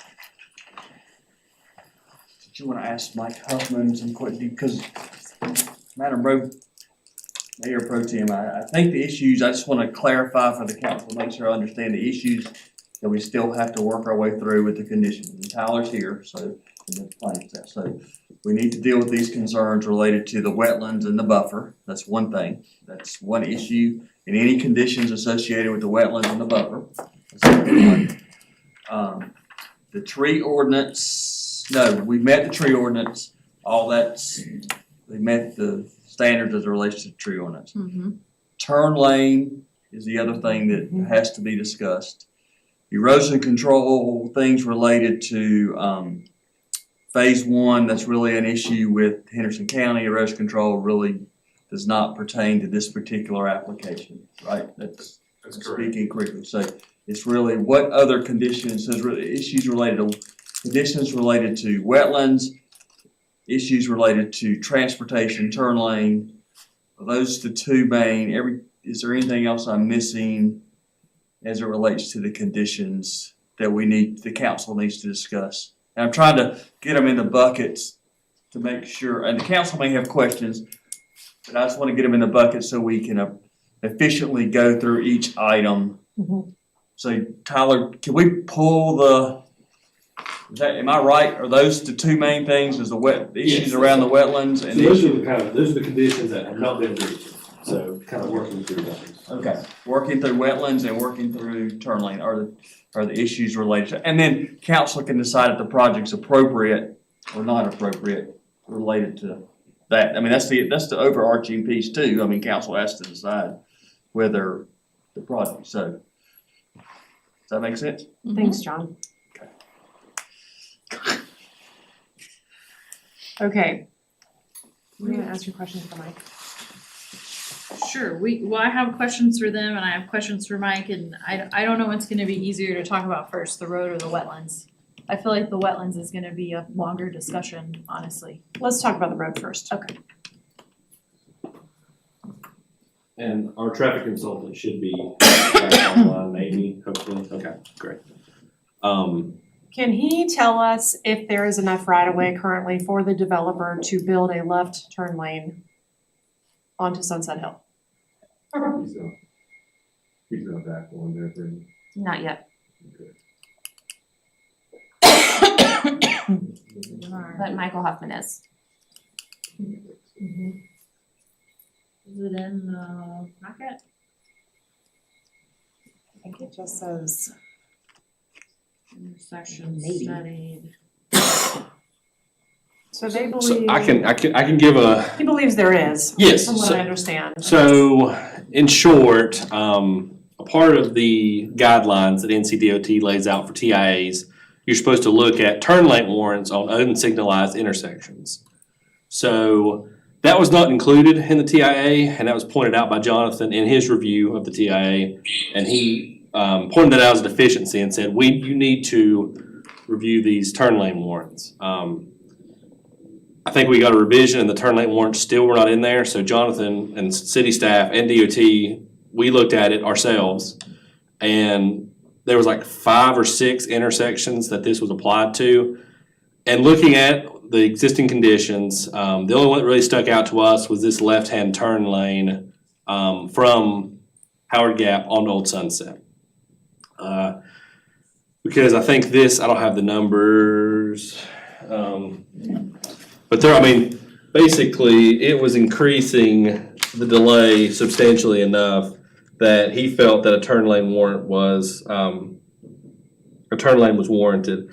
And basically, he went through initial analysis where looking at utilities, boxes and stuff like that on the side of the road is in right of way, and how to minimize impacts to that within the existing right of way and create this turn lane.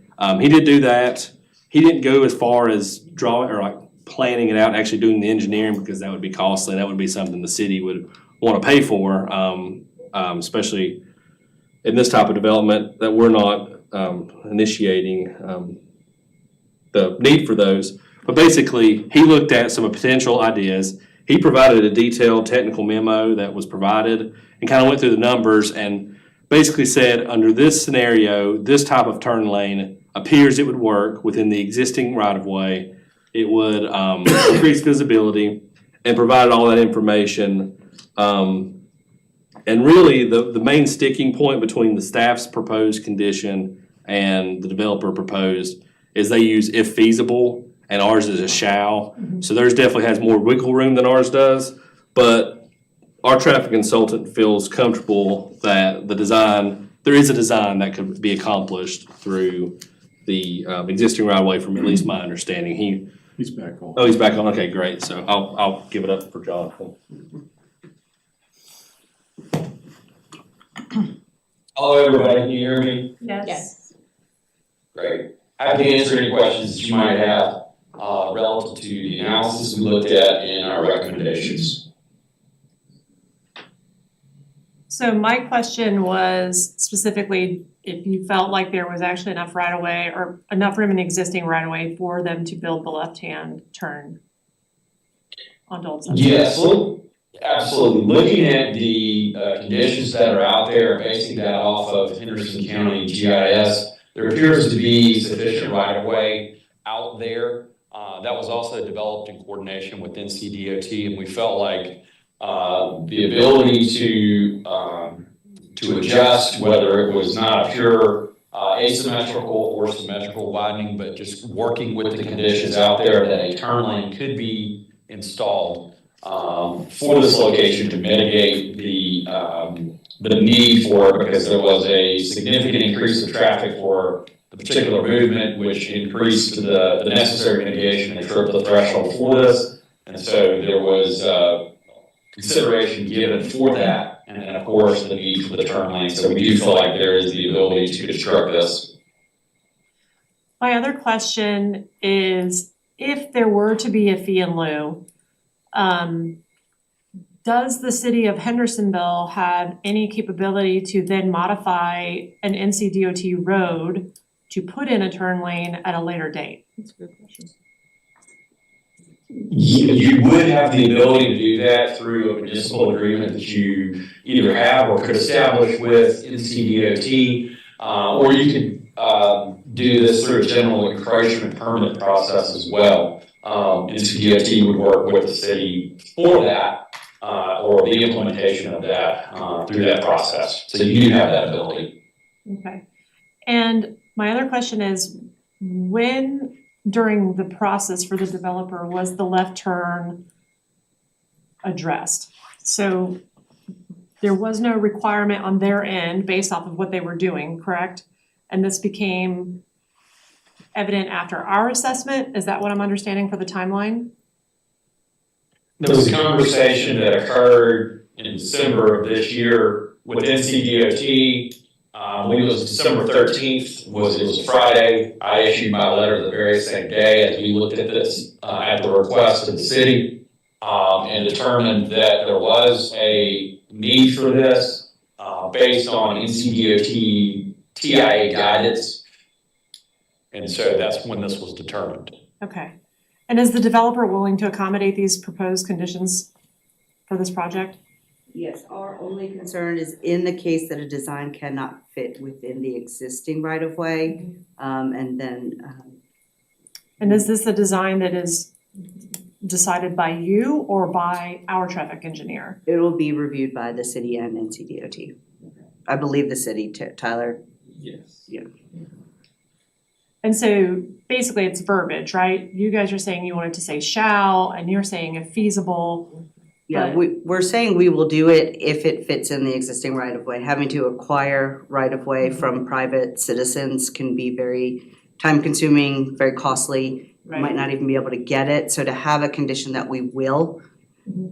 Why don't you know that now, if it will fit? The design would need to be done, topo would need to be run, cross-sections developed to lay out the turns, the laneage in a horizontal manner, and then also to look at it vertically for shoulders and ditches. So, we would need to spend a considerable amount of money with survey and engineering to actually design this intersection, which we will be doing. Just the right-of-way acquisition is what we can't guarantee that we would be able to get from private residents. Right, understand that. I think my concern comes with who determines feasibility if we go through with the if feasible language. So I think feasible was taken out. It was just if it can fit. And so with the city's coordination with Jonathan, our engineer, NCDOT, if there's a way to get that to fit in the right of way, then the three engineering groups should be able to figure it out. So, you know, the city and NCDOT will review our design and say, oh, this doesn't fit, but we have to design it anyway to develop to our cost estimates. So the design will be done. It'll be reviewed by city and DOT. If the three engineers agree that it doesn't fit in the right of way is our only concern. Okay. And then Angie, if there were to be some sort of, if they couldn't do it, they did have to pay a fee in lieu, what is the process for the city as far as a municipal agreement with DOT to still build that turn lane? We would just have to be willing to do it. I guess the risk you would run is coming up with how the amount of the fee in lieu, and then of course working out with DOT that they would let us do it. But I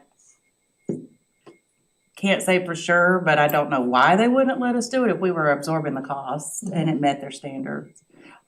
With regard to feasibility, would you be willing to agree that the language would say unless the city and NCDOT agree that it will not fit? Yes. Okay. Yes, and we will have design plans because we'll need to do the cost estimates for the fee in lieu, which will be reviewed, as Tyler said, by the city and DOT, our cost estimate as well. So you would have the design that you wouldn't need to pay for. It would just be taking our plans and getting it built. So we would need to add a contingency on top of it because it costs the city more to do things a lot of times than it does a private developer. So we'd have to come up with that fee in lieu. But usually, I'm gonna say typically I've seen in the Charlotte area and stuff for intersection improvements, it's cost plus about 10%. But that's up to the city's discretion. If we wanna build that discretion in, we probably would need to include, cause basically the fee in lieu as written is just the actual cost of construction. It doesn't have like an extra 10%, 20%, so if that would probably need to be considered as well. I would think that it would need something in there, because if it can't be in the right of way, then now we're gonna be responsible for. well, it would be your choice of whether to go in and do it or not, and you may have to condemn property if it didn't fit. When the city has done this in the past, there's been a condemnation language added, which is not the preference. Right. But what you're saying is that we would adjust this language so that the feasibility is determined by us and NCDOT Correct. and not the developer. Correct. I like that better. Yeah, that makes me feel a lot better. Okay, so can we agree to move on past the turn lane then? If we can change that language, we're in agreement that you're meeting the city and the DOT's requirements. Okay. I'm sorry, I have one more. And y'all may know this because you've been through it. How would the timing work? Like with the developer building, and in the case that we were responsible as a municipality for building the turn lane, would we be doing those? Would that be like parallel construction? Would it happen after? Would it be dependent on DOT giving us the green light to do it and happen after? We would determine the timing. If the city were gonna do it, the city would determine the timing of the project. Okay, so we could just jump on it if that And it's not happens. required now. Right, So okay. it's not a legal requirement That we by have one. anybody. Okay. It is a recommendation at these particular intersections that you have them to kind of decrease accidents. And I know that road specifically in the afternoon and evenings gets really backed up. People traveling out to Sugarloaf and so. That cut through. Yeah. And I would like the language to specify that it would be paid to the city, Okay. not to DOT. Yeah. DOT. Okay, Thanks, y'all. I feel good now. all right. And then let's move back to the wetlands discussion. Okay. Do you want to ask your question first? Okay, yes, I don't remember your name, I'm really Trisha. Trisha, okay. Did you guys determine how many lots you would lose if you did follow the 30-foot buffer around the wetlands? No. All of them to the north of. Yeah, I think there's, could you pull up the site plan? Yeah, thank you.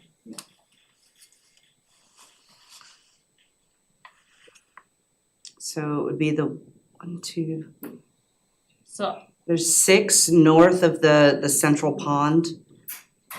Or plan north, yep. those ones? Mhm. All of them. And then we would need to cross the road to build connect the 2 parts of the neighborhood together. Okay, so the only thing on this north side, you would be losing that just because the road isn't in compliance, is that correct? Those lots would all be in compliance? I'm sorry, say that one more time. All of these lots that are on the right side of the map, I think you said north. Those lots would be lost only because the road connecting them would not be in compliance with the 30-foot buffer. The ones Not the going lots towards themselves. Half Moon Phase Yeah. 1. No, we still couldn't buffer, even if we could get the road, we still can't provide the 30-foot buffer on that cul-de-sac or the Oh, yeah. lot that is. So there'd be a couple there too. So what, Two. So we're looking at 2? 6, 7, 8. 2 more, so it'd be 8 total if we were allowed to do the road, we'd still lose 8 lots. Okay, can Mike talk about the possible issues that could happen with filling in the wetland? Yeah, can you all hear me? Yes. Okay, great. Before I address that, I would like to address one of the comments made regarding the fourth condition for the requirements for mitigation to impacts to existing wetlands. So the state and the United States Army Corps of Engineers both have guidance on what's called compensatory mitigation, which is when there are unavoidable impacts to water resources, including wetlands. So for the state of North Carolina, the Division of Water Resources handles that. And anytime there is an impact greater than 1/10 of an acre, compensatory mitigation is required by the developer or the project owner.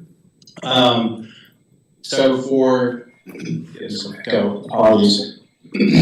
So there are 3 options by which a property or project owner could achieve that mitigate. One is a mitigation bank, which they purchase credits from. Other one is in lieu fee mitigation, where they pay, similar to the mitigation bank, where they pay a fee to the Division of Mitigation Services. And the third is the permittee responsible mitigation, in which the applicant satisfies mitigation requirements, either at the project site or at an off-site location. And so that fourth condition was specifically regarding basically trying to get the developer to not choose the mitigation bank or the in lieu fee option and do permittee responsible mitigation, preferably on site, since that's where the impacts will be, and that's where the loss of wetland function would occur. So restoring, enhancing the existing wetlands that aren't impacted, or creating new wetlands on the site would offset the impacts from the development on the existing wetlands that are, as the developer claims, unavoidable at this point. Regarding the impacts of filling wetlands, so, an acre of wetland can absorb close to 1 million gallons of water during a rainstorm. So, I don't have the exact number of the proposed impacts to the wetlands on the site, but, obviously any impacts to wetlands, just from a water management standpoint, is going to reduce the available water storage on the site beyond what is being provided by the stormwater system. Right. In addition to the ecological benefits that the wetlands provide through filtering of pollutants, habitat for various aquatic and terrestrial organisms. May I ask Mike a question? Sure. Mike, as far as filling up with rainwater for existing wetlands, and I know that is actual stormwater BMP that the state of North Carolina allows. However, these are spring-fed wetlands. These are not fed by, of course, they get some rainwater, but this is a perpetually wet area due to a spring, from what our wetland consultant has told me.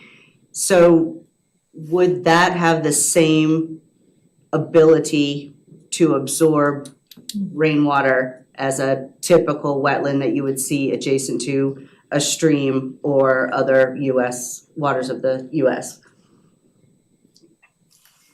I can't speak to the exact infiltration or storage of the wetlands on this site, but that's a general, statistic for any wetland. I don't believe they're specified whether they're connected to a jurisdictional stream or an offline wetland. So even if it's spring fed, that feature is going to provide additional storage on the landscape that would be eliminated if it's filled for development. Even the amount of wetlands that we're filling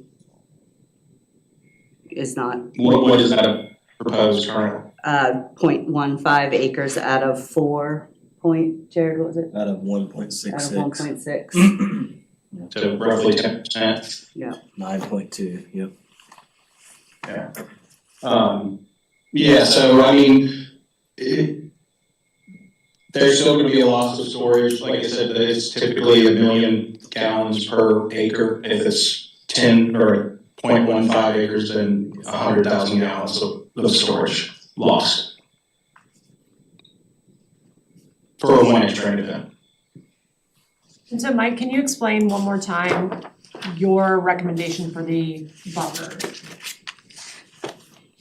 So the recommendation for the buffer is that a buffer very similar to the stream buffer would protect the wetlands from impacts of development. And that 30-foot one, it creates a distance in which there's less likely that a developer is going to encroach in that area. We often see, or we have seen in the past, where the buffer is not clearly delineated, or maybe it was ignored, and a developer has gone in and destroyed or impacted that feature, and then restoring that, obviously it can't be restored back to the pre-damaged condition, but it can be restored. That is in the responsibility of the developer, but it's still an additional process that has to be undertaken. And so buffer 1 helps delineate those areas and protect them from encroachment. 2, the buffer assists in filtering stormwater and pollutants associated with stormwater as they would flow into that wetland feature. So, think about things that are in stormwater, trash, oils. Earlier it was mentioned pesticides and fertilizers. So that buffer zone helps to filter those pollutants as they would flow into those features during a rainstorm. Especially as the site becomes developed, those pollutants would become more prevalent in runoff. And the wetlands also serve to buffer as well, correct? Correct. So the wetlands themselves serve as a natural filter for these pollutants. And additionally, sediment is another concern. That the buffer adjacent to the wetlands would help protect the wetlands further from these pollutants if there was, a major spill or something that could potentially reach the wetlands, or a big impact. Wetlands typically can be impacted very easily by sediment discharge. As was mentioned earlier, the development close by, Half Moon Phase 1 has had several issues with sediment and erosion control, which have resulted in notice of violation, which could have severely impacted wetlands if there have been as extensive wetlands on that site. So yes, the wetlands do serve a filtering function as well as a storage function. Since you brought that up, you guys are the developers, correct? And have you been cited by Henderson County? And are you in compliance now? I can speak to that. My name's Allie Sebon, I work for 4-Star. So yes, we have received 2 notices of violation. The first was lifted and then a second one was reinstated. We have been cleared to start development again, but there are conditions that we have to comply with once the weather allows and the ground's not frozen and things, as well as Wolf Chase that was impacted during Hurricane Helene. And so we have agreed, and we've worked with Wick, who was on the call earlier, to figure out how we can help restore that neighborhood, particularly their walking trails that were damaged due to storage facility trailers blocking up the creek, which then flooded their walking trails. And then the one homeowner that was affected, that was during Hurricane Helene as well, and we worked with him in order to get his home back up and fixed, and he's back in his home and living there, so. Is that what the violations were for, was because of the hurricane? So actually, the violation came the day before the hurricane hit, which was really difficult for us to actually then get the violation lifted because then the hurricane came. And so obviously more impacts happened. So obviously that compounded it, and then heavy rains after that. And what was the reason for the violation? Just because of runoff that was running into the four-way intersection right at Half Moon Trail and Wolf Chase. And generally you get a violation because you failed to do something. So what was the failure? So there's underground detention that is proposed as part of the conditions that the previous developer who permitted this agreed to. That underground detention cannot be installed until we are done with development and 80% of the homes are built and the site is stabilized. And so there's temporary ponds that are put in place in order to manage the stormwater until the final state can happen. And those temporary ponds are not sized to hold the same amount of water as the final underground detention. And so just the natural state of being in the development process with undersized ponds during that and these heavy rains that we've had caused an overflow of the ponds and then spillage into the neighboring communities. So lots of things that we're looking into. We actually have a new engineer now that we've asked to look at the plans because we didn't design and permit the plans. And so just things that unfortunately we're discovering along the way. We have gotten the county to allow us to put in that one underground detention system now prior to being 80% stabilized so that we can start solving that problem because Deb with the county has decided that, yes, that needs to happen so we can have the proper storage in order to keep this runoff from happening. Okay, thank you. Yes. The question I was gonna ask. Oh, sorry. Those were good ones. Okay, here's my thought. I would prefer to see the 30-foot wetland buffer with a caveat. I don't wanna lose all of these homes that are over here. That is quite an extensive cut to the amount of lots. So is it possible to put in the condition the 30-foot buffer of the wetland with the exception of the construction of that piece of road that connects it? I guess the infrastructure required, I don't know how you would word it, that's not my job to figure out. So impacting the 6 homes, but not the 2 on the other side? Well, no, it would be impacting 8 homes is what we Okay. determined while we were sitting here, but it would not be impacting however, All all of of those these on ones this that are side. over there, because that's crazy.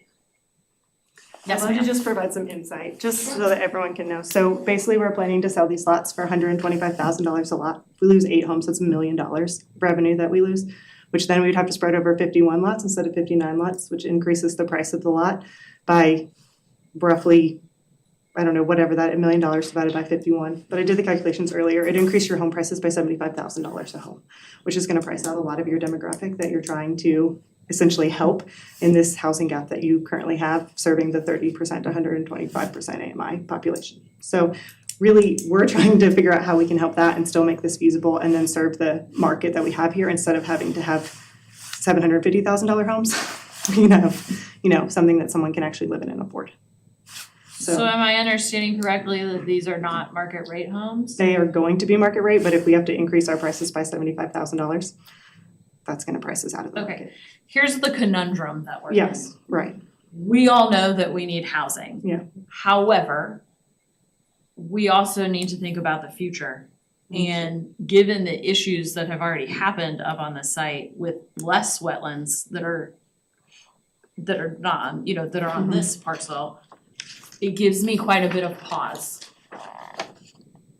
Because yes, we need more housing, but we also have to have some sort of balance with the natural environment. And we 100% agree with that. And even after planning commission, we consulted with a professional engineer with Headwaters Engineering, Andrew Bick, talking about this buffer and did he feel like this buffer would be necessary. He actually said that a better solution would be for us to mitigate by removing invasive species and replanting with plants that actually could help the wetland instead of providing a buffer that is actually not going to enhance the wetland and what's there. So I think that could potentially be a better solution than providing a buffer that would then still maybe have inadequate wetlands that wouldn't serve the purpose that we're trying to accomplish. Okay, I like where that thought process is going. That brings me to my next idea.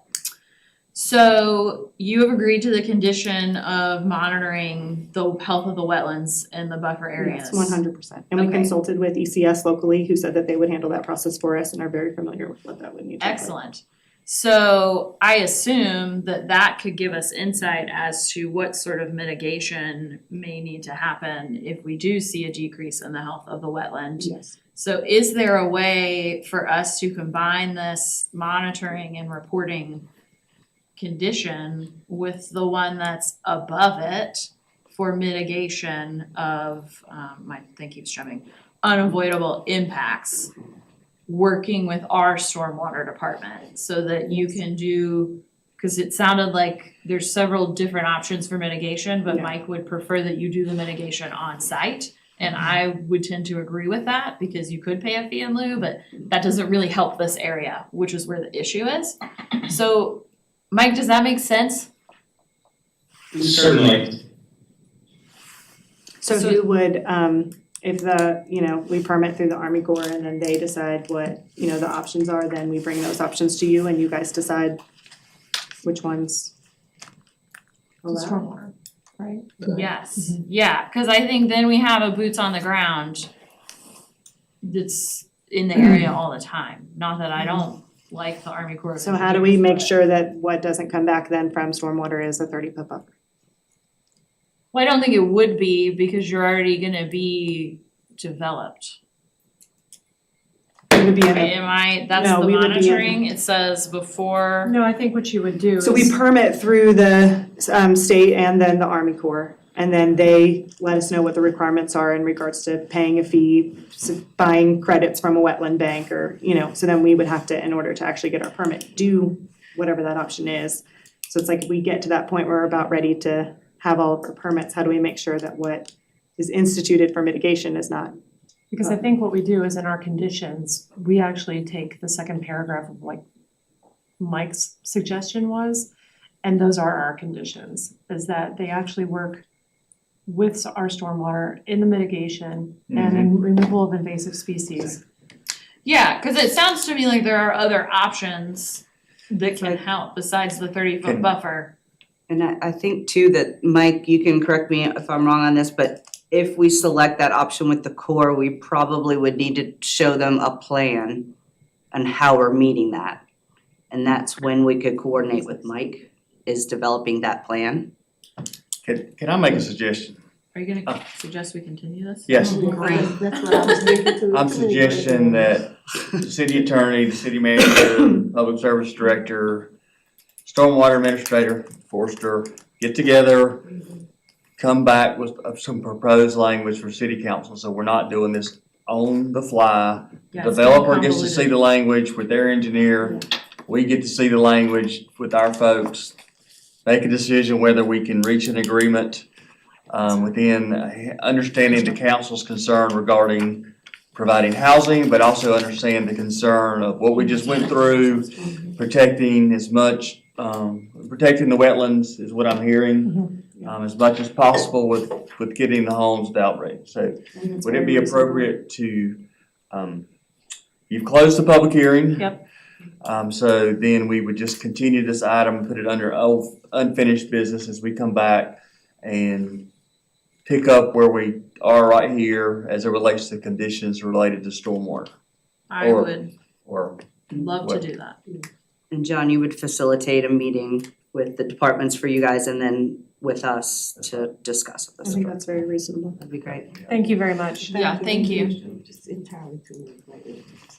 Let me look to my planning or Boy, community we were development. just getting, this was gonna get, And we would bring back the language also related to the turn lane. I think we've got a good, yeah. is there anything else, Tyler, we need to discuss? Are those the main conditions? Yeah, I think those are. And council, let me ask you heard a lot of things from the public too. Is there anything related to anything you heard in the public hearing that we would need to discuss? No. I think we're talking about it. Yeah. Okay, all right, I don't wanna make sure y'all tell me what y'all want from us. We're not driving this ship, so. Thank you. Thank you. Okay. We're gonna move on to some more water talk. Oh, New good. business. Patton and Whitmire are at the architecture selection. Assistant manager, Mr. Pauly. Mayor Pro Tem, City Council, distinguished babysitter. Really wanted to say that. He's away all meeting. Alright. I'm trying to remember how to do this. So, a lot of credit due to our engineering department on hopping on this so quickly. Chris Connor, Richard Shook, Brent Detweiler, Mark Steerwall, Tom Wooten, everybody involved, Brendan Shanahan. Appreciate the help with this. After Tropical Storm Helene came through, obviously we've had damage to our park facilities, including Patton Pool and the Whitmire Activity Center in Tom's Park. And so we quickly realized the extent of damage was severe and that we would need to begin searching for an architect and engineer to assist in a design and construction project. So we sent out a request for qualifications. We received, I believe, 6 or 7 total qualifications. Our staff has reviewed and ranked those, and ultimately our recommendation is CPL, Architecture, Engineering, Planning Services. Our ask of you all tonight is the approval for the city manager to move forward with discussions for a contract agreement with these architects. And if those don't work, we would then go down the list of the next ranked architects on the response. I just wanted to provide, this was part of their submission, wanted to show some of the projects that they provided us that were similar to what we will be looking for in Patton and Whitmire, just for you all to be aware of. And we have this information available. We have their response to the RFQ available as well. And I'm gonna fly ahead here just to orient everybody with the projects we're talking about. It would be Patton Pool and Park on the map is number 1, and Whitmire Activity Center and Tom's Park is number 2. And they have an approach that they will, if selected and if we agree on a contract, they'll start discussing with you all at your council retreat for a visioning session, and then start immediately engaging the community in conceptual planning efforts to start moving towards a more formal design process. Be happy to take any questions. While you're thinking about questions, Madam Mayor Pro Tem, members of council, just wanna clarify some of that that was released on that reliable news source, Facebook. We are not permanently closing Patton Pool. Patton Pool will come back. Community center will come back in some shape or form. It is a 50-year-old, Patton Pool's a 50-year-old facility. Whitmire is not much younger than that, and it was already in our CIP, and we to look at renovating those 2 sites. And we thought it was appropriate because of what we just went through with Helene, FEMA mitigation and FEMA response. We have at least some money related to repair, that we should go through a process where we identified a facility that we want long-term for the benefit of the community. It was never intended that it would not come back, and the idea is to go through a thoughtful process, take advantage of efficient time and space. We regret that it will be closed this summer, but we feel like this will be an appropriate process. But the pool will come back in some shape or form. So I just want to clarify that information. Yeah, I completely agree. There was no way humanly possible to open that pool this summer. I did see some comments about splash pad that we never did. Well, the splash pad was planned for Patton Park, then suffered catastrophic damage. So we have a commitment to the community to do this. And also the money, I will say, that we invest in Parks and Recreation come back tenfold to your community. And I know that this council feels very strongly about our investment in Parks and Recreation, and I'm very excited to see what can happen with possible aquatic center. And so there you go. I hear some county schools need a pool. Maybe they want to help us out a little bit. You're just playing all kinds of scenes, aren't you? Get some facilities for their students to swim, have practice, so they're not sharing 2 lanes at the YMCA. Okay, I'm done. Anybody want to make a motion? Madam Pro tem. Pro temp. Hey, I can call be me a pro temp. MPP. Okay, MPP. I move the city council to authorize the city manager to negotiate and enter a design contract with CPL Architects based on their review as most qualified firm to perform work, and authorize the city manager to negotiate with the next most qualified firm based on the presented rankings if the initial negotiations fail. All right, all in favor, say aye. Aye. All righty, it's very exciting, thank you very much. Okay, Ms. Floyd, budget amendment. Wait a second. Surprise, it's You don't look me. like Jenny I don't like Floyd. Jim. I'm We serious. look very similar. It must be the mustache. Yeah, that's right. That's right. She already heard that joke, so she's probably in there rolling her eyes right now. MPT and City Council. I'm glad we're going with it. Great to see you guys again. I'm here to give you all a quick review of your mid-year analysis and budget amendments. So that budget amendments are typically on your consent agenda, non-controversial. But because some of you are new to the budget process, we wanted to present some of the information that we have provided, not only in the memo, but also in your agenda. So first slide, start with the basics.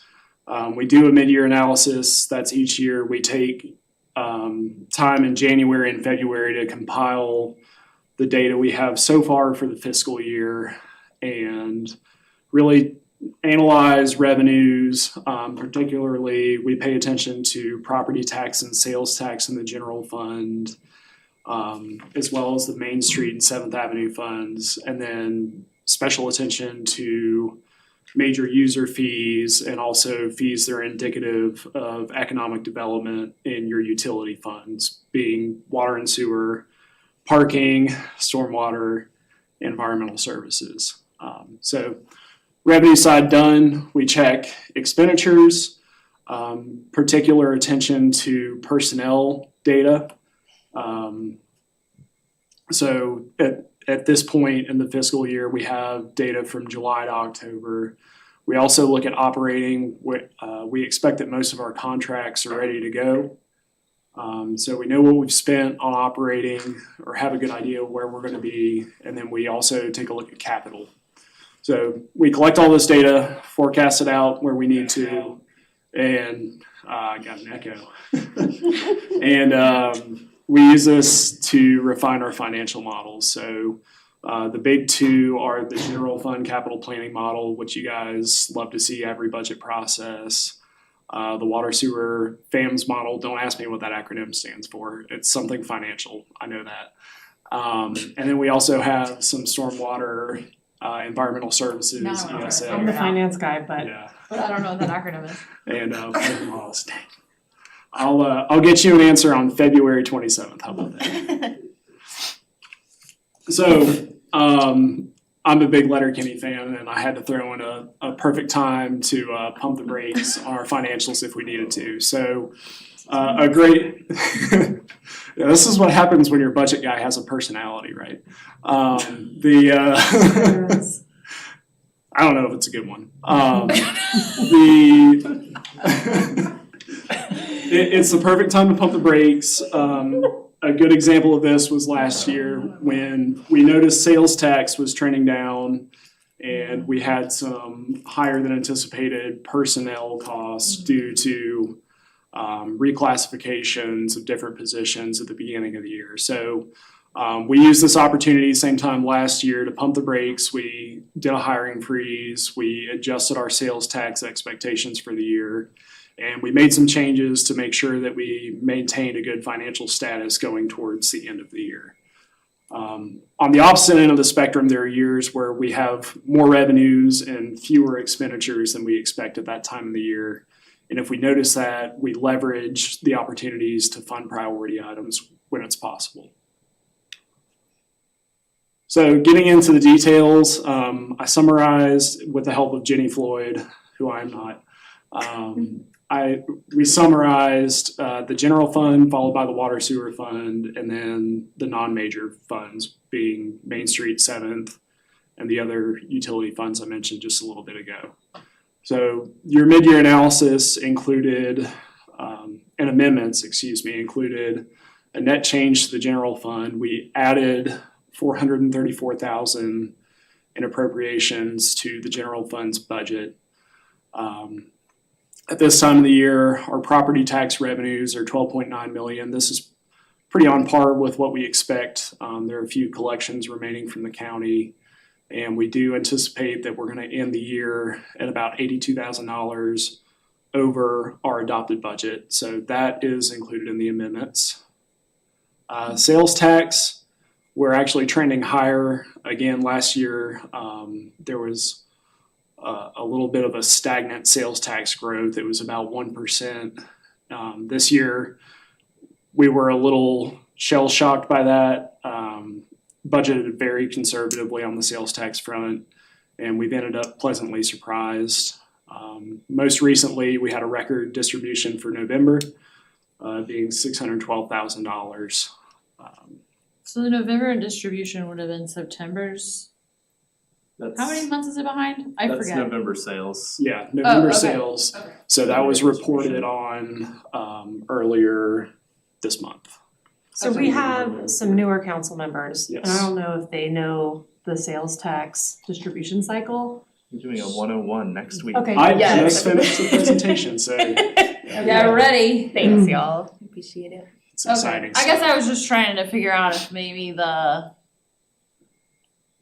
jump was due to people buying things for Halloween. So yes, that's our assumption at the moment is that record distribution is likely from the influx of funding and spending within Henderson County. Because it was not for recover. holiday shopping, I can tell you that much. Right. Generators. Correct. So hopefully we'll see this trend continue into December and January as we continue to recover. Even without that, so the 9.3% number came prior to that record collection. So with that incorporated, I didn't run the percentage, but we're going to be even further more. over percentage wise, yes. And then in addition, we're talking about Helene. We have received $1.5 million in insurance proceeds. All of that is going towards recovery. It may be transferred out of the general fund at some point to capital projects or vehicle projects, whatever needs to be replaced using those insurance funds. On the expenditure side, we did have some costs that were not expected that we've adjusted for. So big one being the one-time Hurricane Helene recovery bonus that you all approved just a few months ago.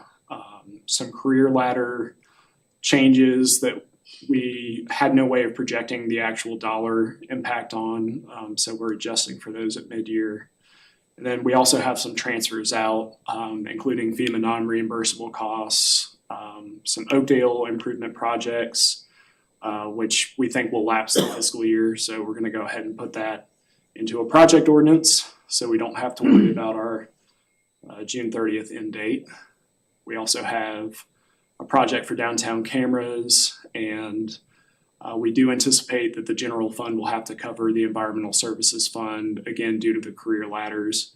So there is a $42,000 transfer attributable to the career ladder situation. What are non-reimbursable FEMA costs?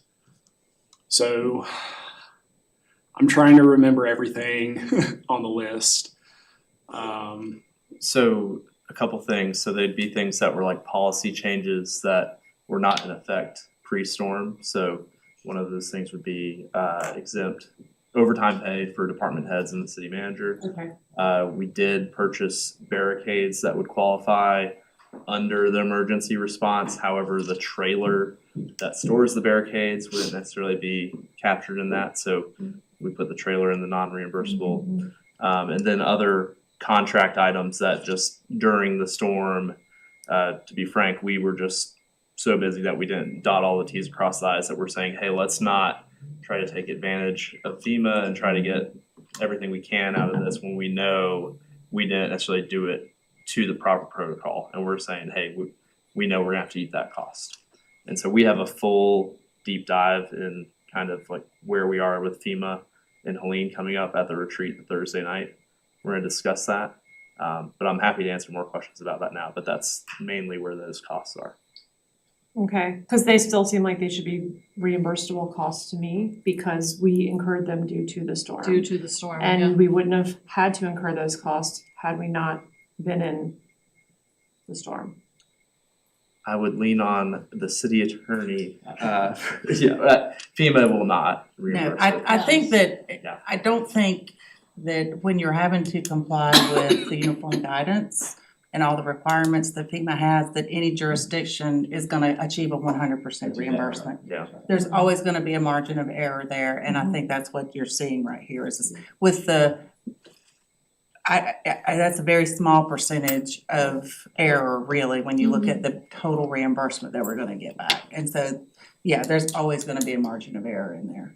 It's just impossible to be perfect, when all of that was going on, so. For a sneak peek, the total damage inventory that we've submitted is 171 million. Jeez. So it's that's a very small Well, percentage. that is just a little tiny bit of it. Yeah, right. Just a drop in the bucket. Shouldn't use water metaphors, sorry. No, thanks, Adam. Yeah. So, sorry. Can go I say ahead. one more thing? Yeah, absolutely. We're gonna be taking advantage of being able to use mitigation measures to get money to do things that we would like to do anyway, Right. that we wouldn't have normally gotten, that will blow this out of the water, that $189,000. So we're gonna come out way to the good. So, moving away from that, just talking about the fund balance, as it relates to the mid-year amendments. We adopted our FY 25 budget with a $2.3 million fund balance appropriation. So, for the new folks in the room, we have a savings account for the general fund, and we took 2.3 out of that to help fund and offset the difference between our revenues and our expenditures. So from July 1 to now-ish, we revised that budget. We increased the fund balance appropriation to $2.7 million. However, at mid-year, because of all the factors I listed above, we're reducing that savings appropriation to $669,000. So we're taking away $2.1 million of that amount that's coming out of our savings account. Which is a very good thing. Yes. On the water and sewer fund side, this is our second largest fund. In here, we operate this as a business, and the revenues here aren't property tax revenues, they're not sales tax revenues. The primary revenue source for the water and sewer fund is water sales and sewer charges. So we analyze these, figure out, at this point in the year, are we comfortable with how revenues have progressed, how we're doing with our collections, and what is our expectation for where we'll end the year. We do expect that we'll end the year at about $431,000 over compared to our adopted budget. However, to remain conservative and adjust for any potential outliers because of Hurricane Helene, we're not recommending an amendment at this time. We do expect to date that we've lost about $40,000 in water sales revenue due to Helene, but that's only a 0.2% loss, so very marginal on that front. Sewer charges, not quite as large as water sales. However, by the end of the year, we do expect to end $275,000 over what we budgeted at the beginning of the year. Tap fees, these are indicative of healthy economic development. As of, I think this data was pulled January 27th, we had $255,000 in actuals for tap fees, and we budgeted $367,000. So we collected about 70%. If we continue, we'll be over budget, but because there's no way of projecting tap fees other than checking every individual development, we chose to hold on making an amendment to those tap fees. Expenditure side, just like general fund, you've got the one-time bonus impact there, $129,000. We also had some position reclassifications and career ladders that upped some of the personnel budget requirements, so we did adjust for those. And then your fund balance adopted was 1.8 million. Revised, we increased it just slightly. That was to prop up some projects. And at mid-year, we recommend no change to that fund balance appropriation for the water and sewer fund. I'll talk about the MSDs together. So a lot of the factors that you saw in the general fund affect these. They're mainly influenced by property tax and sales tax. So for Main and Seventh, Main's revenues increased at property tax side by 11.8 thousand. Seventh Avenue, much smaller fund, increased by 1.3 thousand. No changes to sales tax in either of those, although if the trend with sales tax continues, they will also receive a small portion of that total sales tax revenue at the end of the year. Personnel, again, one-time bonus, that was a $3,450 impact for Main Street and a $920 impact for Seventh Avenue, attributable again to some downtown worker career ladders and salary splits. So no fund balance change in Main Street, and Seventh Avenue we are decreasing by $1,300. Parking fund, environmental services fund, these are the last two. Parking, as you know, is revenue collected from meters, garage sales, citations, and I'm missing one. What is it, Brian? Okay, it's good enough. 3 out of 4. Take a 75. We've reached the that's Yeah, fine part of the meeting. Good. More presentations. Yeah. So our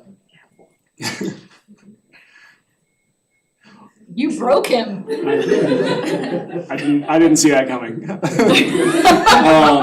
Our meter revenues trended down due to Helene. So if you look at the raw data, I think we were down 93% in October compared to the prior year. However, our citations are doing great. Thank you, George. You're the man.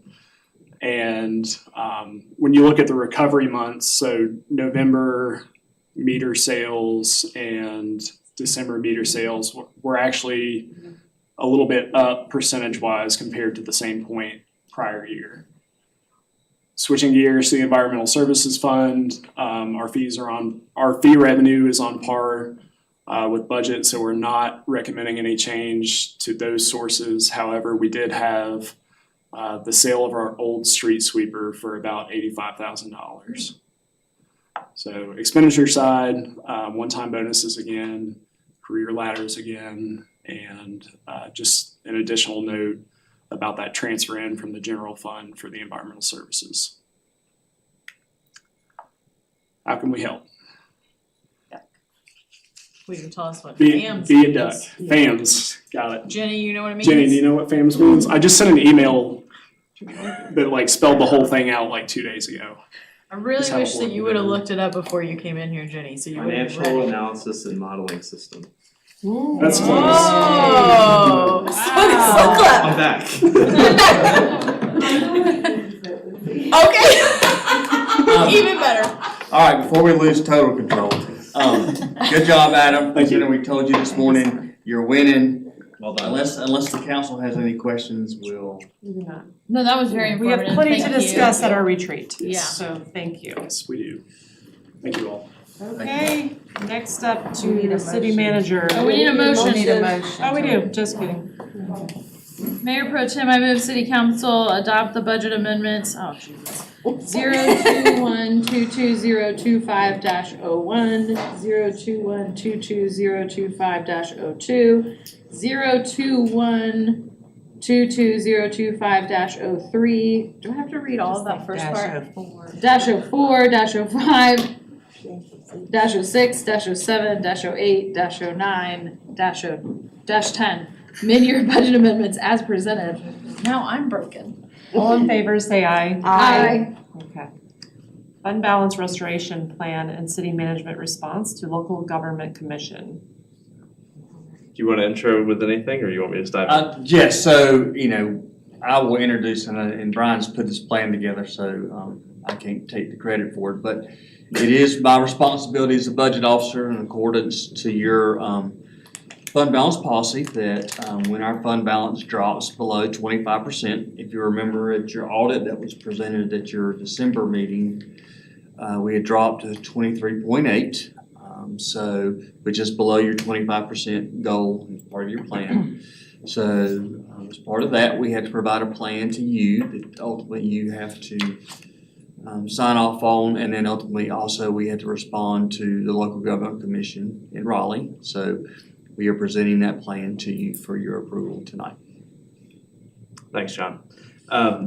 Yeah, like John said, our policy matches LGC guidance. We follow the local government commission. So when they change their guidance and their policies, we also change our policies here in the city. Like John mentioned, we hit the 23.8 mark. We did forecast that we would drop below our forecasted level and present that to city council.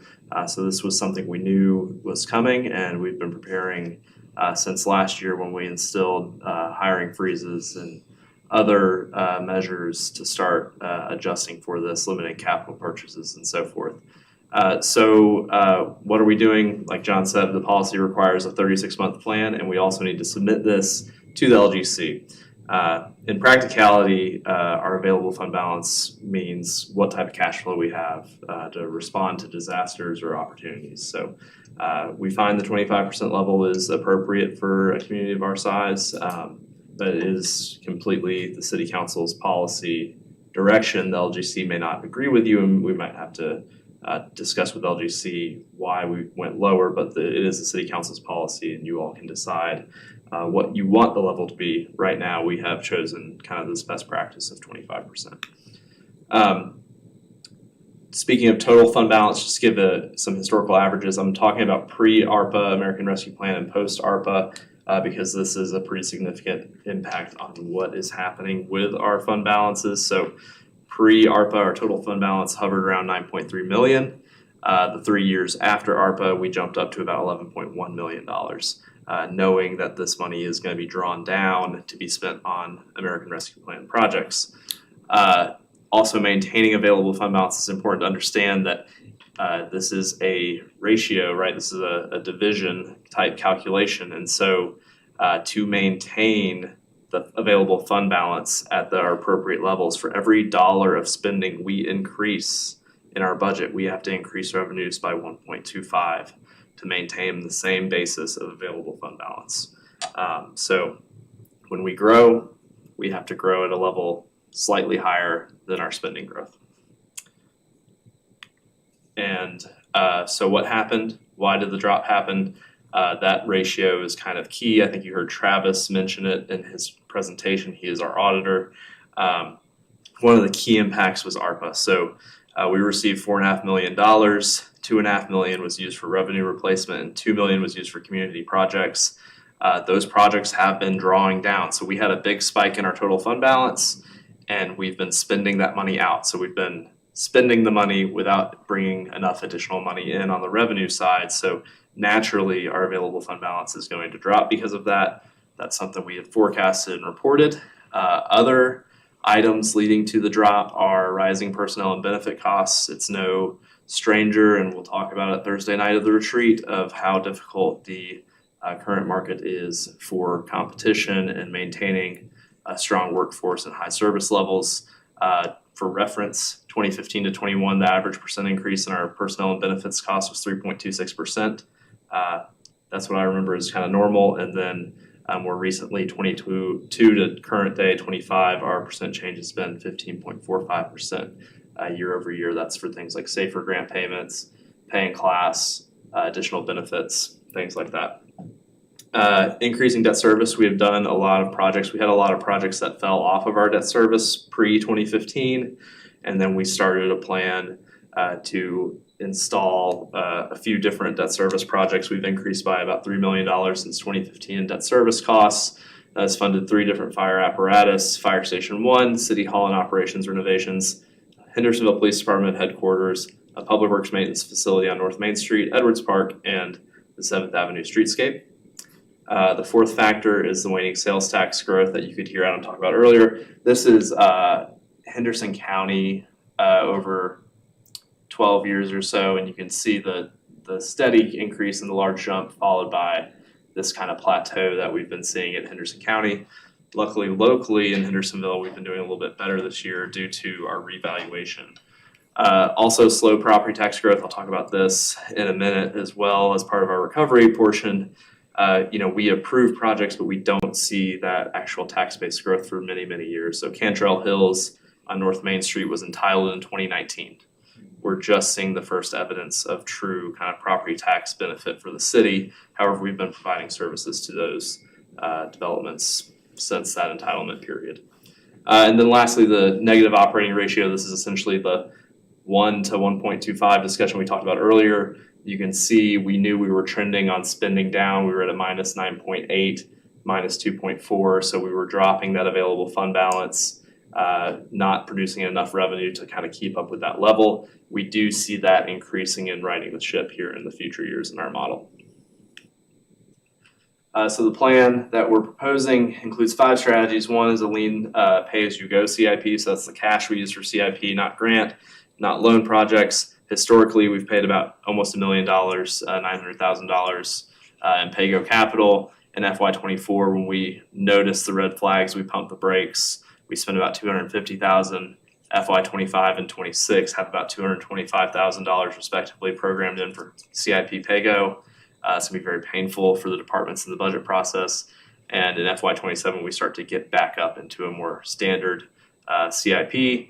The detriment we'll see in our model and our indicators is this is going to reflect deferred maintenance. So we're going to have older vehicles on the road, older equipment being used. And so we're going to have to play catch up on that at some point. But it is kind of the natural first step for us to right the ship on the fund balance side. No new major debt projects. Pat and Whitmire are already in our model. However, we're not going to add any other new debt projects to our model at this point without any new revenue sources. So caveat, if a general obligation bond or something was approved by the voter base, that approves essentially the property taxes to do another major project. We've limited position additions. Again, no new positions, caveat without new revenue sources. So grants or things like that to fund the positions. We're focusing on personnel and benefits. This is the council's second ranked priority. We're going to talk with you Thursday night about just trying to keep up with the market. That's our goal right now in these budgets is we're just trying to stay as a competitive employer. And then lastly, revenue forecasting. So closely monitoring what's happening on the ground. So in the image below, you can see Cantrell Hills of what has been built out. The average value of the home and land is about $459,000 per home and land. In our model, we estimate about $400,000. So now that we're starting to see the actuals come in, we can start adjusting the model, and hopefully we're slightly conservative, and this will improve our outlook, and we can get out of this plan quicker. So lastly, this plan would restore the available fund balance policy by FY27 within the 36 months. Our operating ratio is good for the next budget year, so we're starting to right the ship here. Like I mentioned earlier about capital, will result in deferred maintenance. Tax rate would be at 50 cents by the next reval. And one major caveat to all this, I will talk more in detail about the numbers on the left during the 101 and then also during our retreat. But those are the scorecards we use to kind of monitor our financial health. But this does not include Helene impacts. I very much believe that by the end of FY25, the end of this fiscal year, we are going to be above our 25% threshold. But that's to be taken with a grain of salt because it's just like ARPA. The money is coming in. We're going to get the money in first, but it is going to be spent down over time. So we got to keep an eye on other indicators, make sure that we don't start running a negative operating ratio again. Yeah. So does that money have to go into the general fund then if it's not, I mean, is there a different fund that you could put that money in when you know that it's being paid down? We will. We're going to move it once we have all the projects identified. Okay. Mm-hmm. So it will be held in a separate fund. I guess though, so you didn't even see the false bump up? So not really, because we're receiving insurance proceeds to start. And we've been advanced $1.5 million and we don't know the detail of exactly where that goes yet. Okay. Yeah. Any questions about this plan and proposal? Otherwise, we will come to you to get some signatures on a signature page to be submitted to the LGC on behalf of the city. There's a motion to approve the plan. Can you put it back to the previous slide? And so the next reval year is 2020. Yeah. In 2 years. There are 4 years, right? It's 28, I told you wrong. Really? Yeah.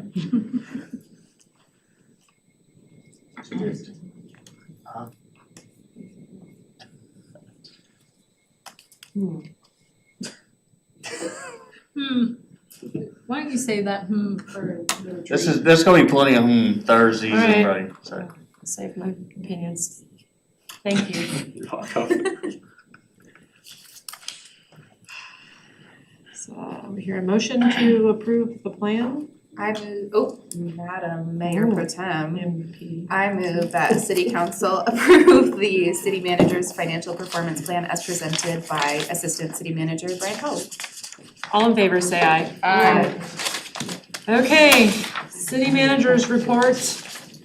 After what you just went through, I'm gonna keep my mouth closed. Right. Other than your contingency and adjustment report, is, included in your agenda for any comments or questions you may have tonight or otherwise. Okay, and any city council comments? It's too late for that.